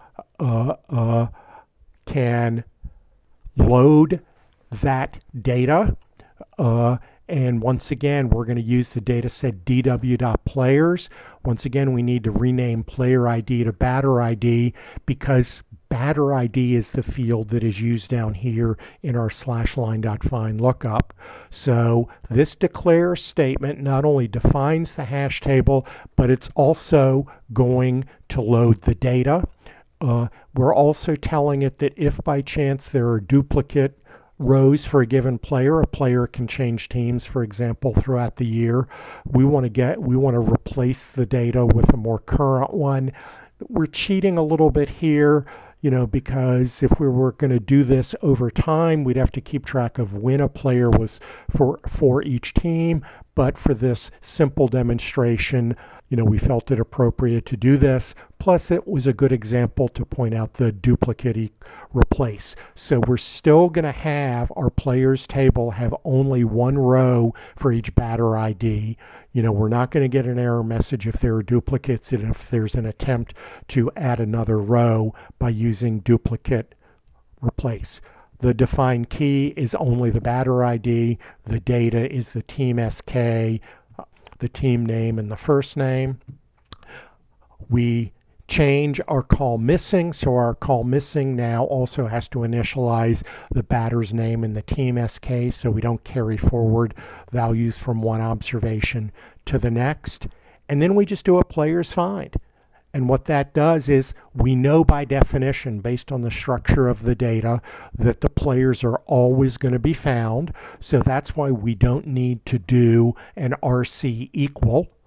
Players.find is always going to work. The only reason you ever need to do, once again, as Paul mentioned that, an RC equal in a hash table operation is if in the off chance it fails, you want to capture the return code. And if you don't do RC equal and it fails or it needs to send back a return code, you're going to get an error. So, but we know based on how the data was constructed that we're always going to find a row for that player so that we can look up their last name and their first name. So this was just a very simple example of adding a table lookup to our example so that we are adding the last name and the first name to our output data set. So as you'd expect, when we presented these results to the users, they said, gee, this is nice, but there's always that but at the end. They said, the team SK field, I'm glad you put the team information in there, but nobody knows what the team numbers are. Can we put in the team names? So Paul and I look at each other and smile because putting the team SK in the hash table to sort of include it in the output data set to sort of prompt them to think about that, what turned out to be a good thing. So, and we said, well, of course we can put the team name in there. And then they said, well, while you're at it, can we also get a roll-up of these metrics, these /line metrics at the team level and the league level? And we say, yeah, we can do that. Not a problem. So let's go ahead and run that program. You can see here it's chapter 8, team and player /line. If we run this program, notice that we're now, we've got more lookup tables, if you will. We're using the players, the teams, and the leagues lookup tables. If we look at the output results, notice we've now got the data sorted by league, then by team, and then within each team, we've got the individual players for that team. So this is pretty much what they wanted. So we're happy. And if we scroll through, we can see we've got more teams, and we've got a hierarchy, etc. So let's go ahead and look at the program that did that. Once again, we're going to use that WinMerge tool to do the differences between the previous program and the current one. So once again, we added league, team name to the first set of keys before last name, first name, and batter ID. So what that does is it's going to cause our output table to be sorted by league, then by team, then by the player's name. Likewise, we needed to add to the data the league and the team name and the batter ID. Notice Team SK is no longer there. Team SK doesn't add any value, as the users pointed out, because you want to see the team name. We've changed our if set because we've got more variables that we need to have defined to the program data vector. So if we go back to SAS, let's take a quick look at the teams and the leagues data set. The teams is for each league, which team is it and what their name is, and then the leagues data set for each league surrogate key, what's the name of the league. So once again, those examples are your typical external lookup, but now it's a multi-level lookup. So that's what we changed here. If 0, then set DW players. So we also have to bring in the teams and leagues data set to define those variables to the program data vector. Notice our hash on the players lookup table is the same as it was before. We now have to add a hash table so we can look up the team name and the league. So for each team, we need to know which league they're in and what their name is. We then have to add a hash table for the leagues, and we're going to define a key of the league SK. The data is just the league. And then our program is similar, our format and our do until, but we had to do a little rearranging of things. I'll come back to this block of code in a bit. We have to do a players.find. Once we do that, we then need to do a /line dot find to see if the player has already been added to the data. But notice what we did here is we have a link statement, but we did the players. Once we looked up the player ID, the player table told us which league they were, which team they played for. The team lookup got the team name and which league they're in, and then the leagues lookup gave us the name for each league. So we replaced players.find by getting the player name information and their team SK. Team SK lookup against the team's hash table gave us the team name and the league SK, and then the league's find gave us the league name for that. Now notice we've got now a link statement. What the link statement does, it's a little known feature of SAS. It's, at least a lot of people don't know about it. The link statement basically allows you to branch to like a go-to almost, to a different part of the data step, run some code, and then return. So we're doing a link /line, which is this little block of code right here. And the return statement here, instead of doing a return of control to the supervisor, returns control to the statement right after our link. So notice our calculations are exactly the same. We had to add a return there, to bring us back. So now what we've done, is what we have so far. What this link statement did is when we go here, we've got a player identified within a league and within a team. By blanking out the batter ID, the last name, and the first name, we're now getting rid of that information. So when we do a link to slash line, the find command is now looking for the data in aggregate for that team. So we're doing a hierarchical roll-up. So the link does that. We then blank out the team name and do the same thing again. And so we go in, the slash line dot find is going to say, have we done a league aggregate yet? And let's do the league aggregate. And then once we're done here, we then output the data just as we did before. Going back to our SAS environment and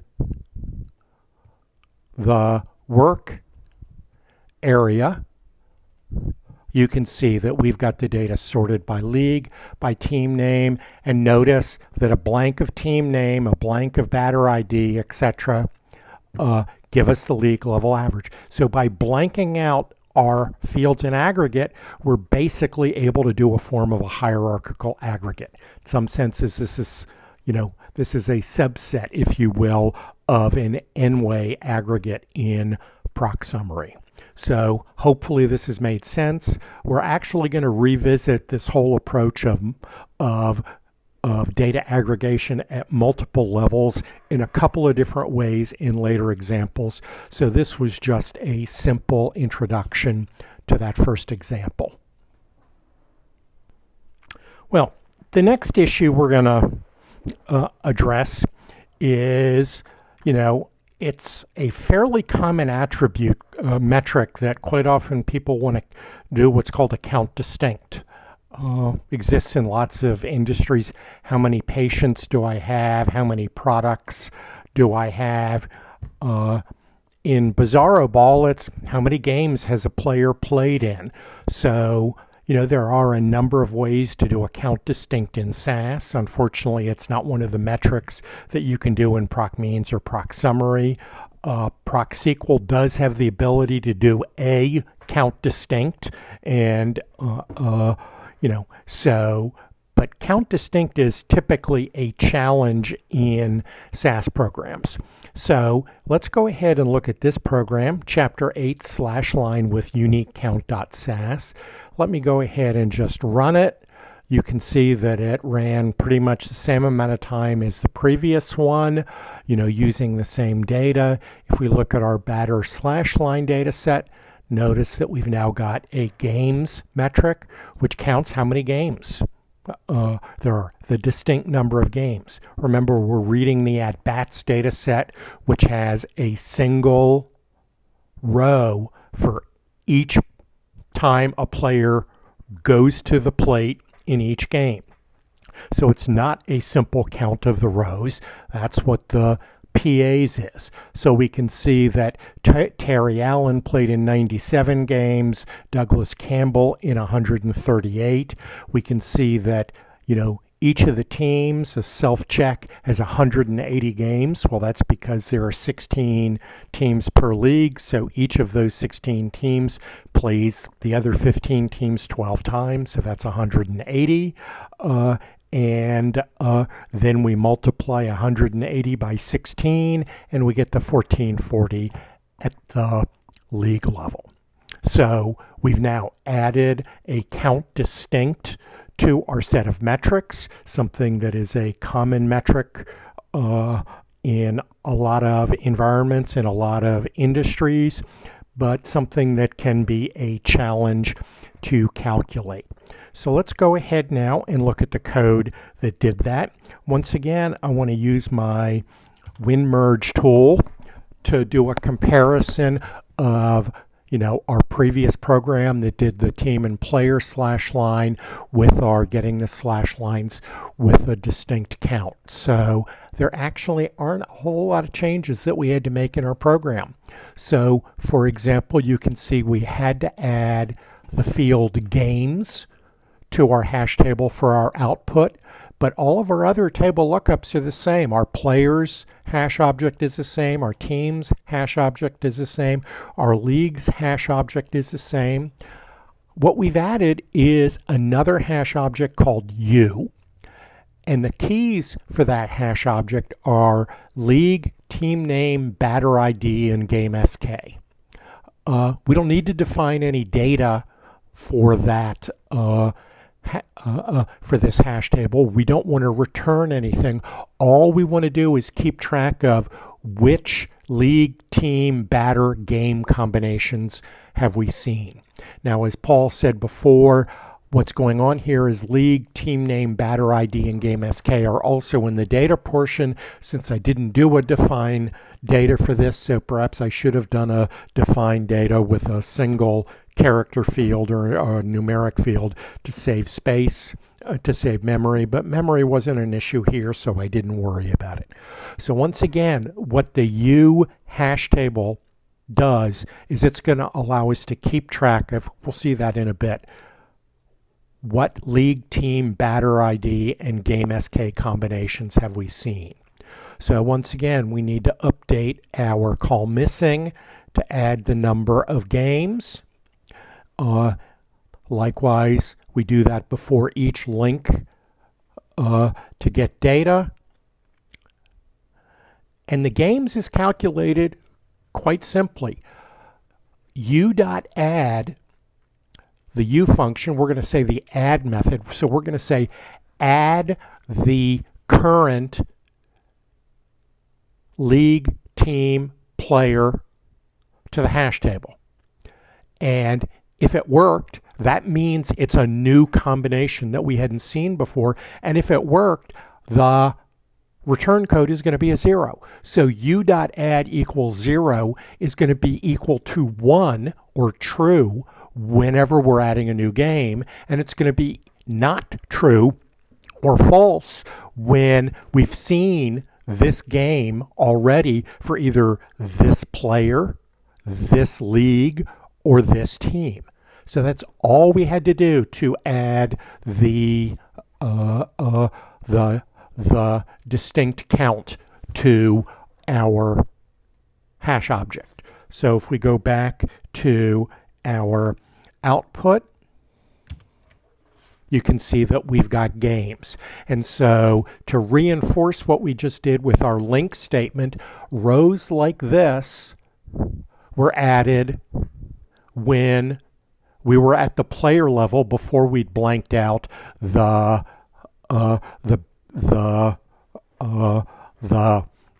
batter ID.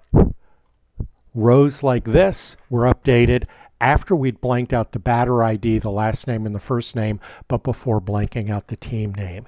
And this row is added or maintained, updated when we've blanked out all three of those fields. So once again, the key point is we're doing a hierarchical aggregation, and so when we do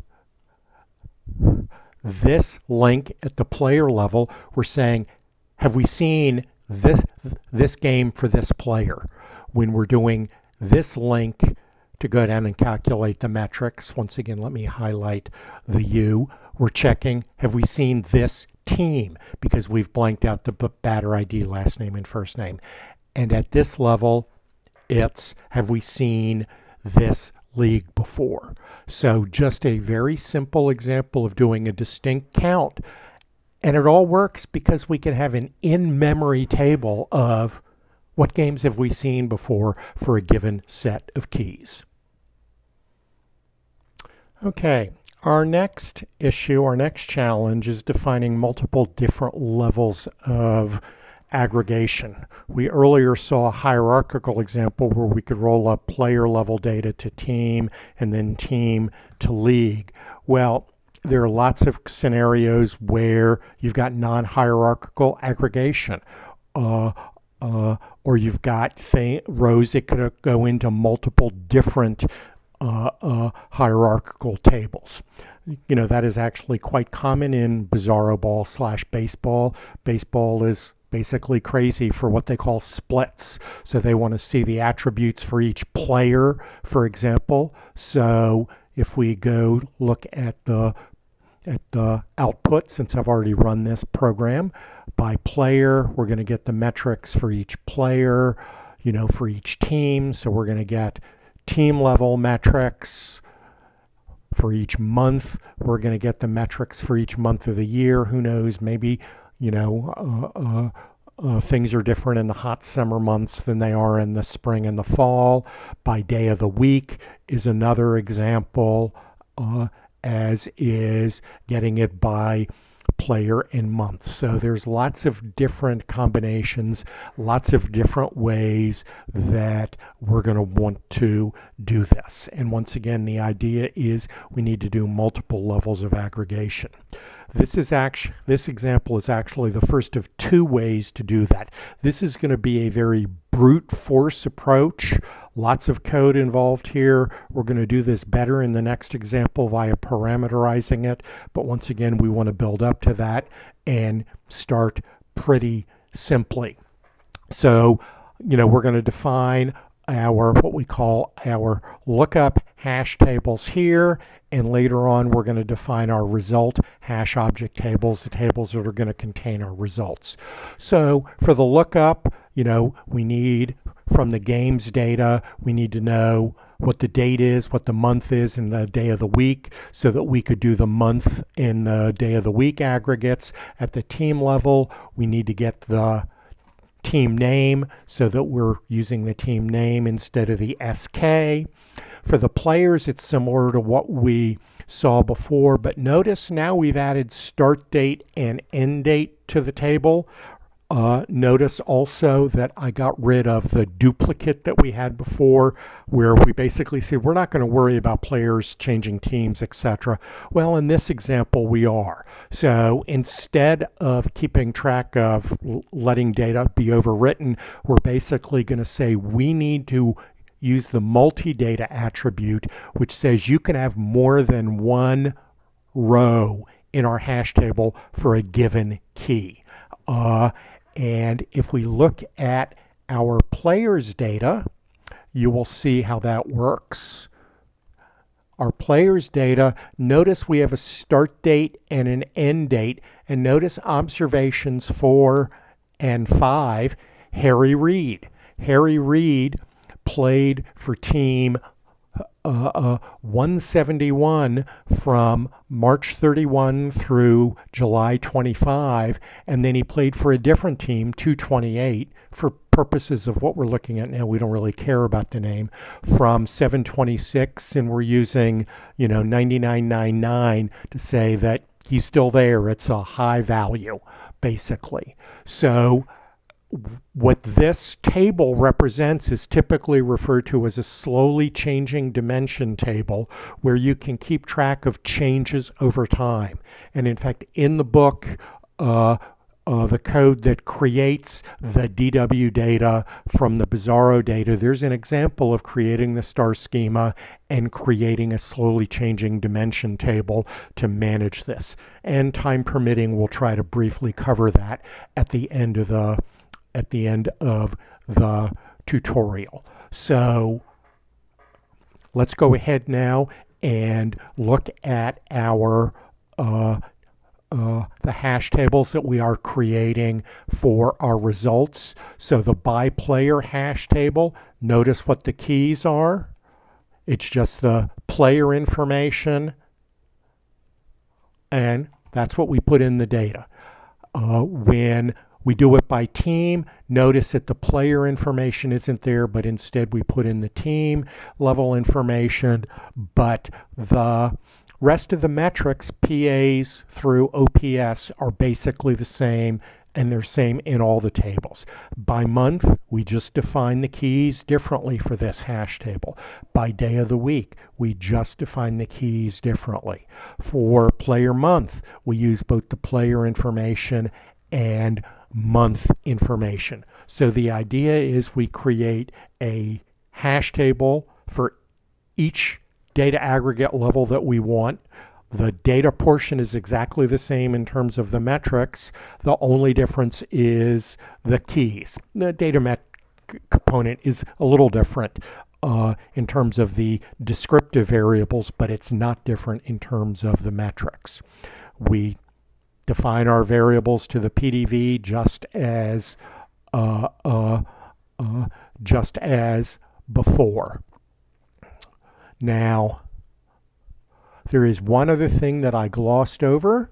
Let me go back to, and notice that declare hash statement. We don't define anything for it. We don't tell it what data set. We don't give it any keys. We don't give it any data. The key point, and Paul touched upon this, is that this variable here exists in the PDV, but it's neither a numeric nor a character variable. It's what's called a non-scalar variable. And a non-scalar variable is a hash object pointer. So the hash object pointer is merely nothing more than the hash object pointer is nothing more than a field that points to a memory location. It's not the object in and of itself. So let's go ahead and look at how we're going to use that. So we've defined all of our hash objects. We're going to go into our loop and we're going to read our data. We're going to do the call missing. We're then going to find the game level information. We're now going to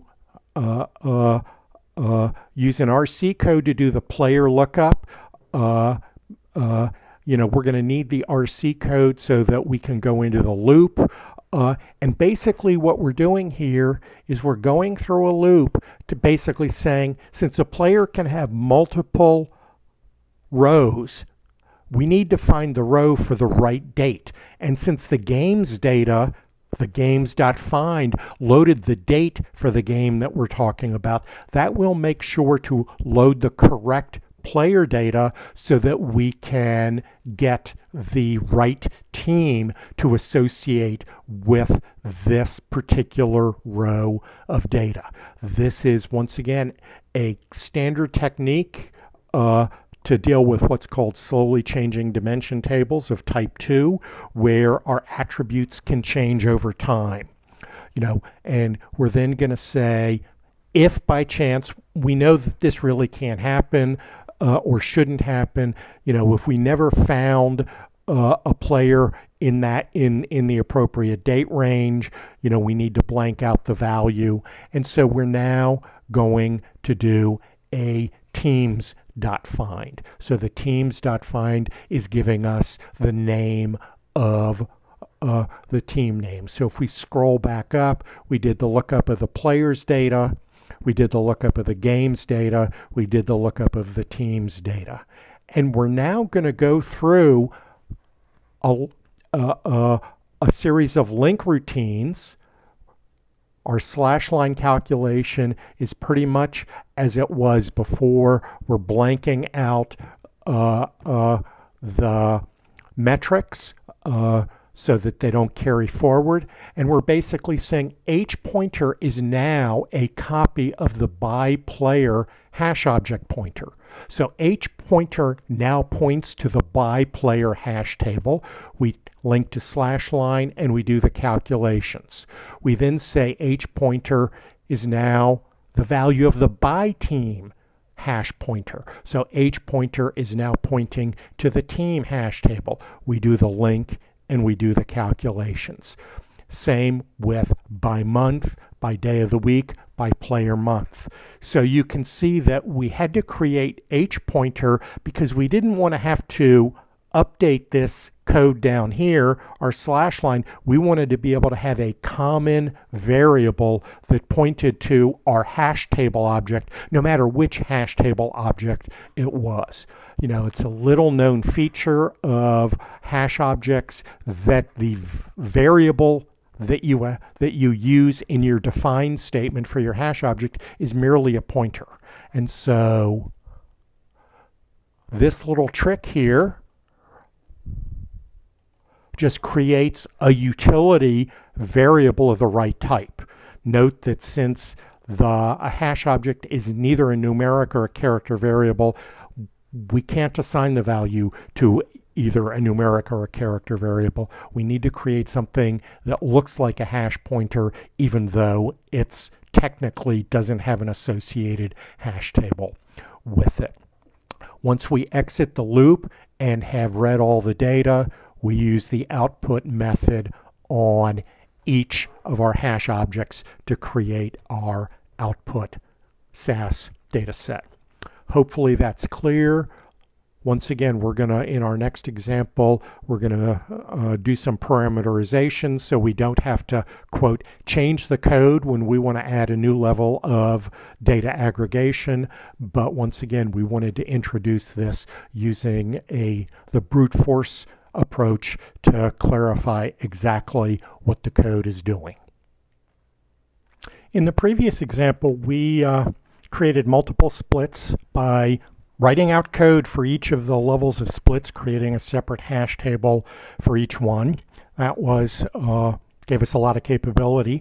Unfortunately, it's not terribly flexible, because if you wanted to add more levels of aggregation, for example, or remove a level of aggregation, you'd have to edit the code.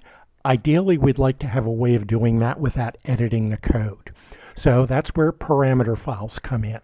So we've got a parameter file here in our template library, template.chapter8parm file, that defines the hash tables to create. The hash table variable is going to be the name of the hash object that we're going to create, along with what columns to put in it. This is a simple version. We're just assuming everything is going to go into the data portion. And we just add another flag here that says, is this particular variable a key? So the by day of the week hash table is going to have day of the week as a key. By month is going to have month as the key, etc. So let's go ahead and look at the code to do that. We're going to create exactly the same output as we did before. We need to do a couple of things. First off, we need to have a macro. You know, in a perfect world, I'd define this macro in an autocall library, but for purposes of illustration, it's best to include it right in the program here. So this macro create hash is going to loop through our parameter file and is going to create a hash object for each item. So notice we're doing a do while loop to read through our parameter file, template.chapter8parm file that we just said. You know, before we enter the loop, we're going to declare the hash table ordered with A. Eventually, our parameter file should be a little more flexible, but for purposes of illustration, let's just assume that this works. So we're going to read the first row from parm file. We're going to, with an upcase of reading that hash table, and we're saying if the is a key parameter is turned on, we're going to generate a defined key. Notice now our argument to define key is no longer a character literal. The whole point is define key and define data can be any character expression we want. So it can be, for example, the name of the column, day of the week. Likewise, we're going to add everything as a defined data, and when we exit the loop, we're going to do a define done. So what the create hash object is going to do is it's going to create for us the hash object code for our data step. Let me remove some comments here so that we can see this. The next thing we need to do is, if you remember our code, we had a series of hash object calls, we had a series of link statements, we had a series of output statements. So that's what this proc-SQL code is going to do, is we're going to read our parm file. Notice that I'm just referencing chapter 8 parm file here, and it's going to be, we're going to use the cat-s function to create our macro calls, and we're going to store that into create hash calls. We're then going to create a macro variable, which is the series of link statements. We are then going to create a macro variable that is the series of output statements. So, and I'm then going to reset the print option so that we can see what the values of those three macro variables are. So let me just run this part of the code and the macro definition. And so you can see that our calc hash is a series of assignment statements, just like we saw in the previous example, followed by a link separated by semicolon, and output create hash calls does the same thing. Output hash in the macro symbol table, it's split across the dictionary.macros table because of the length, but the value is what we would expect. So you can see that we use SQL to generate the needed code. So now let's go down to the data step. So we're going to declare our lookup tables separately. So we still need our players table, our teams table, and games table for our table lookup functions. We still need our declare a hash h pointer just as we did before. But now instead of having to hard code all of those hash table definitions, we can just reference those. The create hash calls is calling our macro. It's generating the hash table. This code is basically the same as what we saw before. And so now we're going to use our do while loop. We're going to loop through our at bats data. We're going to do the same call missing, games find, players find. The code is exactly as we saw before, except inside the loop, we're now going to have calc hash, which is going to assign the pointer value, link to the slash line code to do the calculation, and then return.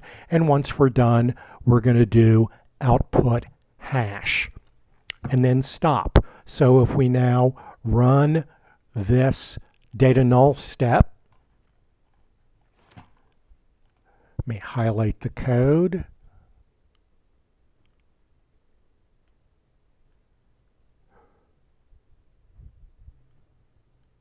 And let's run this code. Notice that it creates exactly the same output tables as we saw before. Told us how many rows it read from template chapter 8 parm file for each of our hash objects. And if we go to the work library, we can see, notice we've got an underscore in the name here to separate the hash object from the other. So we've got the same results that we saw before. However, the advantage, once again, of this approach being parameterized is if we want to add or remove hash tables from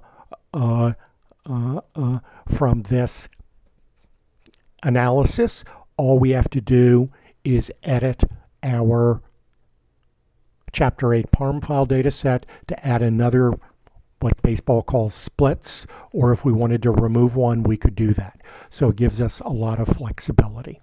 Hopefully that makes sense. And in the next presentation, we're going to talk about yet a different way and perhaps a better way of doing this. In the previous example, where we used parameter files to parameterize the creation of hash objects, we were still generating code for each hash object.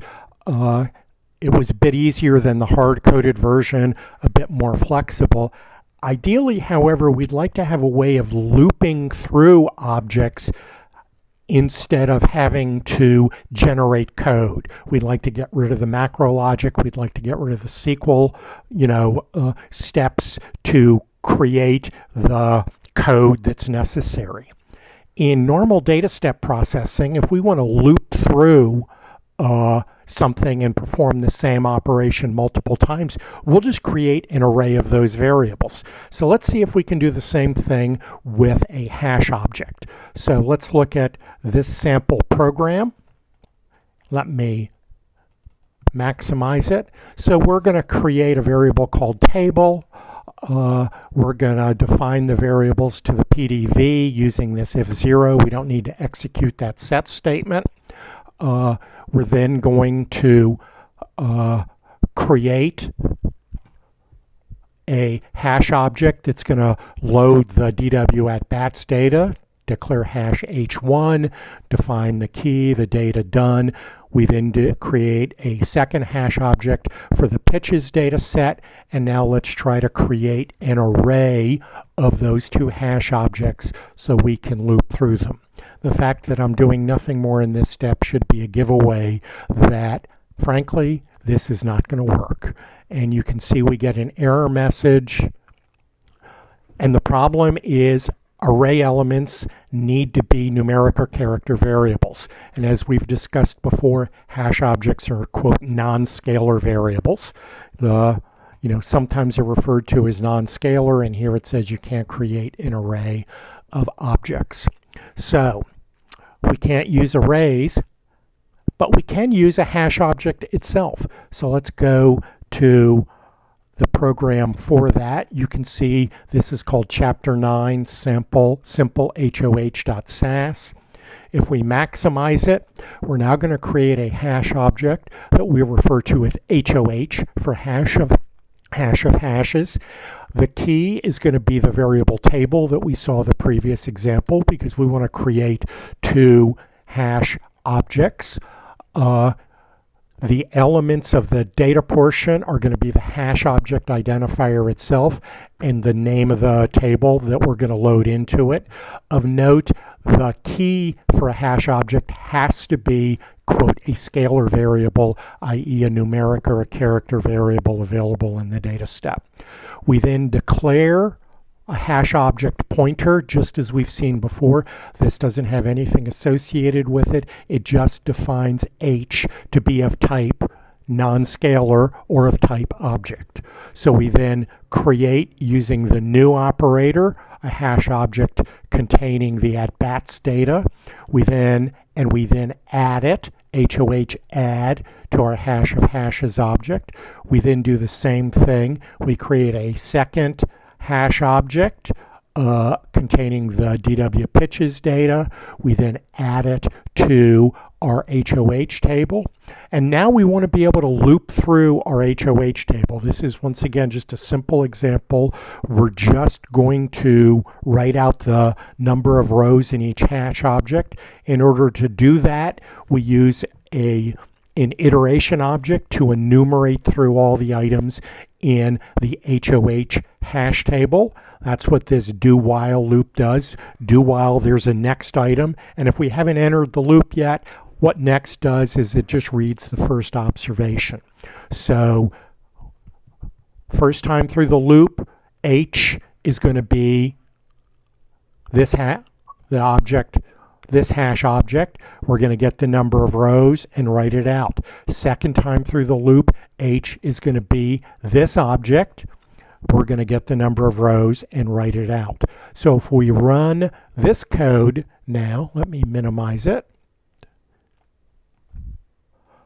You can see that we get notes in the data step that the hash objects loaded each of those respective number of observations, and our loop wrote out those two rows to our SAS log, thus demonstrating we can create a hash object whose elements are hash objects, which we can then loop through.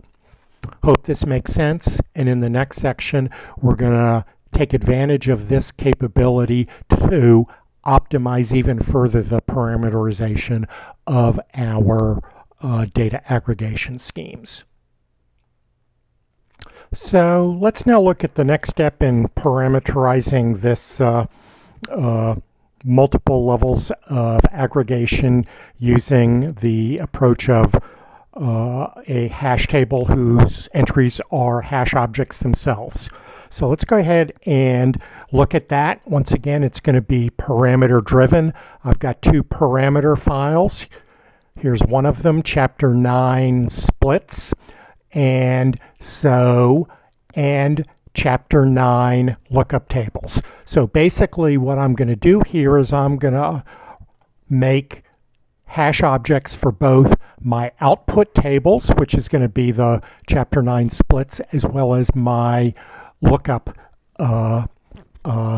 tables. So notice there's some subtle differences between these two tables. The lookup tables specifies the name of the data set to load. That's the data set tag, so it's a designation, that it's a lookup table. That's one way I'm going to know that. And my chapter 9 splits table looks very similar to the chapter 8 splits table, just some minor differences to deal with some variable names to do things in a slightly more generalized fashion. So these are the two tables that I'm going to use to define all the hash objects using the hash of hash. So let me close these, and now let's look at the code. So you see the very first thing we're doing is we're defining a HOH, hash of hashes table. The key is going to be the name of the hash table, and if we look back at the lookup tables, the hash table is games, players, and teams. What we saw before for the output data sets, it's basically the description of what the level of aggregation is. We define an iteration allowing us to loop through the hash of hash table that we need that. And we also declare a couple of variables that we're going to need to iterate through things. So these are going to be items. You notice that H and iter are going to be items or elements of the data portion of the hash of hash table. So the hash of hash table is going to say what kind of hash table it is, someplace to store the pointer to it, someplace to store the pointer for the iteration object. And what calc and output does, if we look down into our set statement, notice we are just reading in both parameter files, and calc and output is a 0-1 variable that's going to tell us whether this is a table used for calculation, 0, or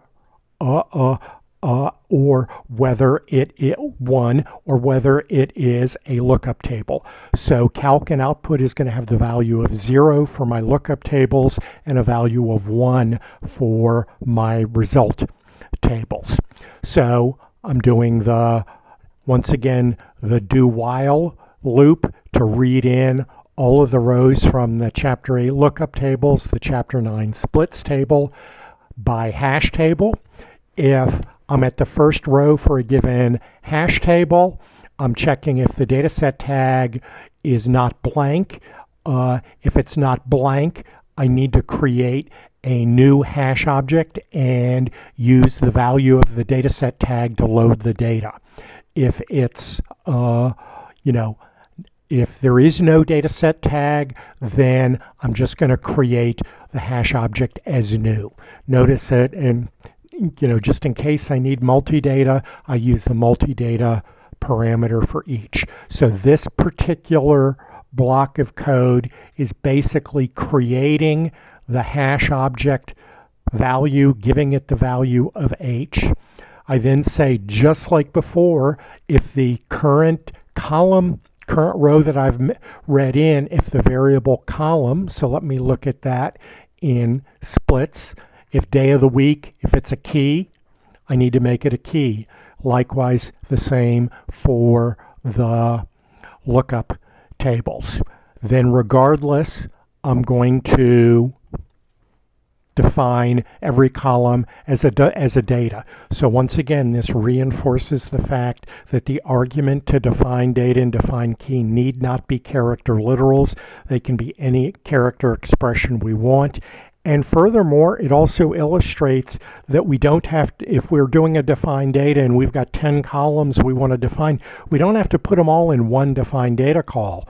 We can have 10 defined data calls. And then if we have read the last row for that particular hash table, do the define done, and now add the hash object to our hash of hash tables. So at this point, we've got our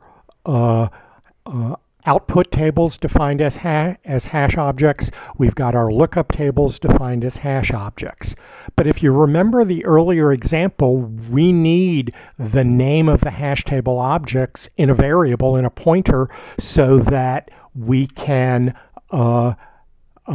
reference the lookup tables, for example. So that's pretty simple. So basically we do a find command and we're looking for the row in, notice we're using the key equal, that tells us we want to search for the HOH table for the row where the key, which is the hash table, is called games. So that brings that value in. We then, and it's the value brought in from the hash table is going to be H. We then declare hash games to make a hash pointer or a non-scalar field, and we just assign H to it. We do the same thing for players and teams, and so now we have a games hash pointer, a player's hash table, and a team's hash player, which we can then use for our lookup references in our code so that we can continue to code them. Just as before, we're defining the variables to the PDV and assigning formats. And we're now going to read through the data, do until last rec. We're going to read the at-bats data. Notice we're renaming batter ID to player ID, so we don't have to worry about the rename there. We do the call missing before we do anything else to assign all the values. We find the data about what the game is, bring that in. So once again, the games object, if I look at it, is going to bring in the date and the time, the month, the day of the week. Those are going to be the variables that are our aggregation keys.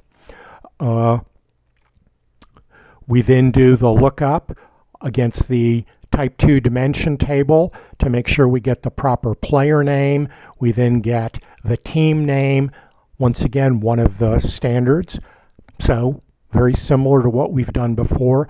And now we go through the HOH iter, which we defined up here, the iteration object for the hash of hash tables. So we're now going to loop through all, so that we can loop through all of the hash objects. So this do until loop is looping through. We're reading one observation at a time, and as we read each observation, we're going to loop through the hash objects that need to be acted upon for that. We're going to say if we're not a table with output results, in other words, we're one of the lookup tables, that's what this if statement here is doing. Then continue, which basically skips the loop.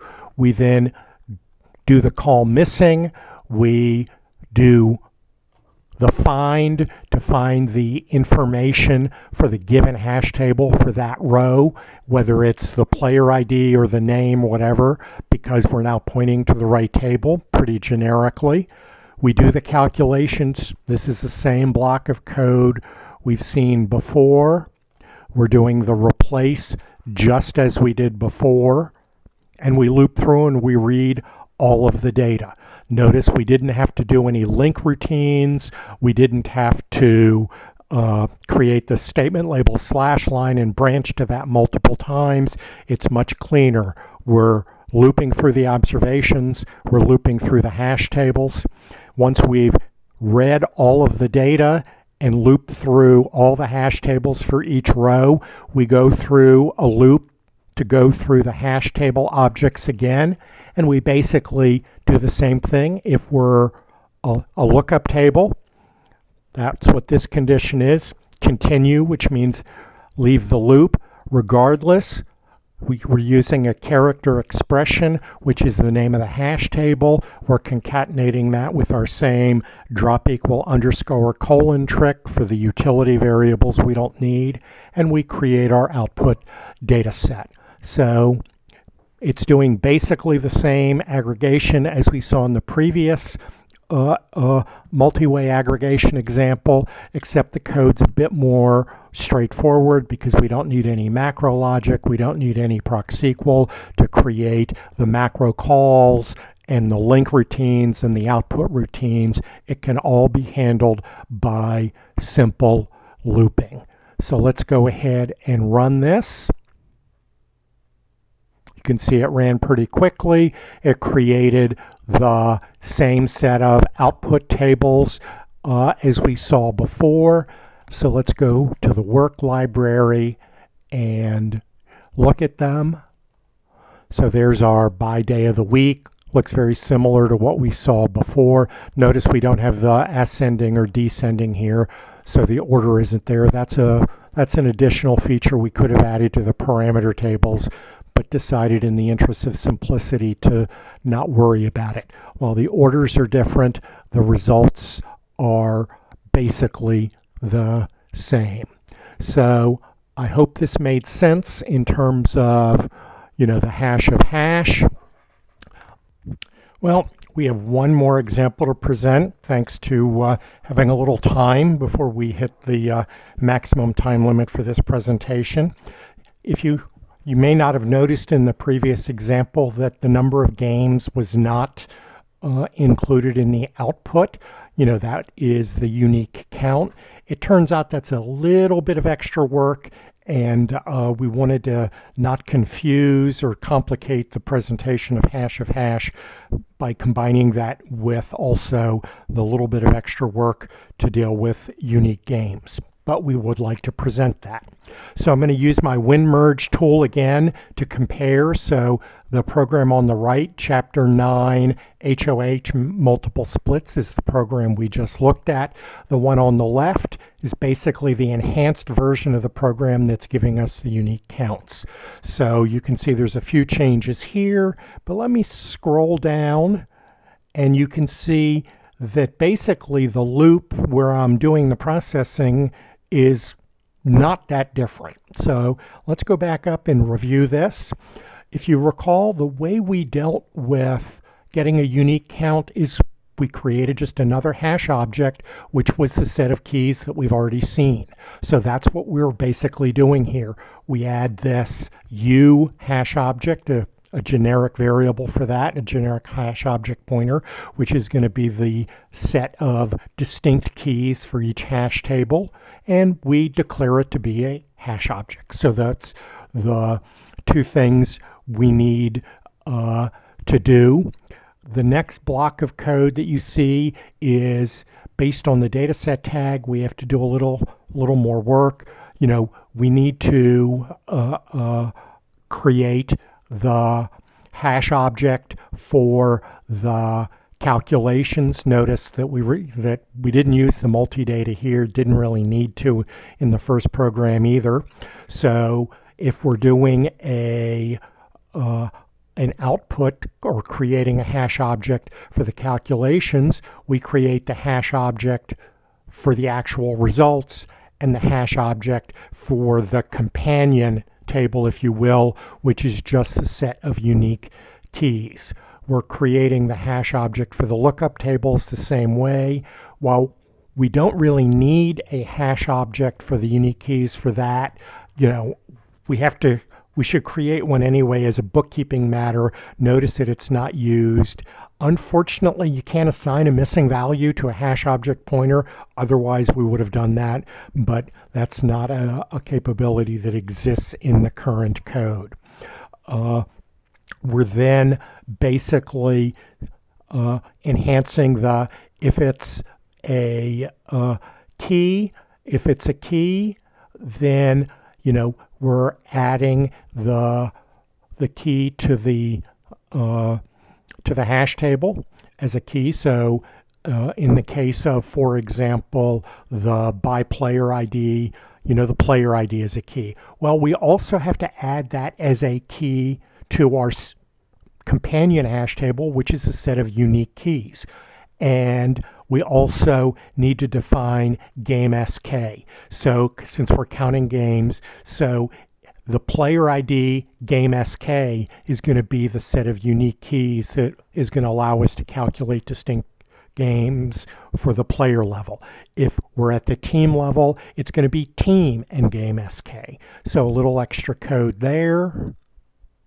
We also have to, in the define data, we have to define end games as one of the parameters in our output, and we have to do a define done for the unique, for the hash table that's the unique set of keys. We do the lookups to get the pointers for the games, the players, and the team's hash table. We have to add the number of games to our call missing. That's the only change there. And just like before, we're using the add parameter. We're saying whatever hash table we're operating on right now, try to add the current row to it. And if it succeeds, that means the keys for this particular row don't already exist in the hash table, so it's a new combination. So we're going to add 1 to the number of games. And the rest of the code is exactly the same. So here's the program that we're going to run. It's a program that we basically just looked at. So let's go ahead and run it. And you can see the log is very similar to the results before. If we go to the work library, we can see we're getting exactly the same results as before, except we're getting the number of games. And each team is playing 180 games. Since we have an even distribution of over the however many weeks of the season, each day of the week has the same number of games, which is 30 games, 16 teams. By month, because the months are different sizes, notice that March is a little shorter because we don't go March and October, because in March we start later, October we end earlier. Well, we've come to the end of our presentation. Paul and I would like to thank you for viewing this tutorial. I'd like to point out, as Paul has mentioned a couple of times, that the content, and I have as well, the content in this presentation is based largely on our book, Data Management Solutions Using SAS Hash Table Operations, a Business Intelligence Case Study. And in addition to the content that's in the book, Paul and I have posted articles at communities.sas.com, and you can find that content if you use the search term DM hash book. We've also answered a number of questions about the hash object, mostly Paul, I'll have to admit, at communities.sas.com, and some of those are also tagged with DM hash book. And the best way to ask us a question about anything that we've presented today in this tutorial, or in fact in general, any questions you may have about the hash object, you can post questions at communities.sas.com and tag us using the tags at Hashman for Paul and or at Don H for me. So once again, thank you for your attention to this presentation. We hope you enjoyed it.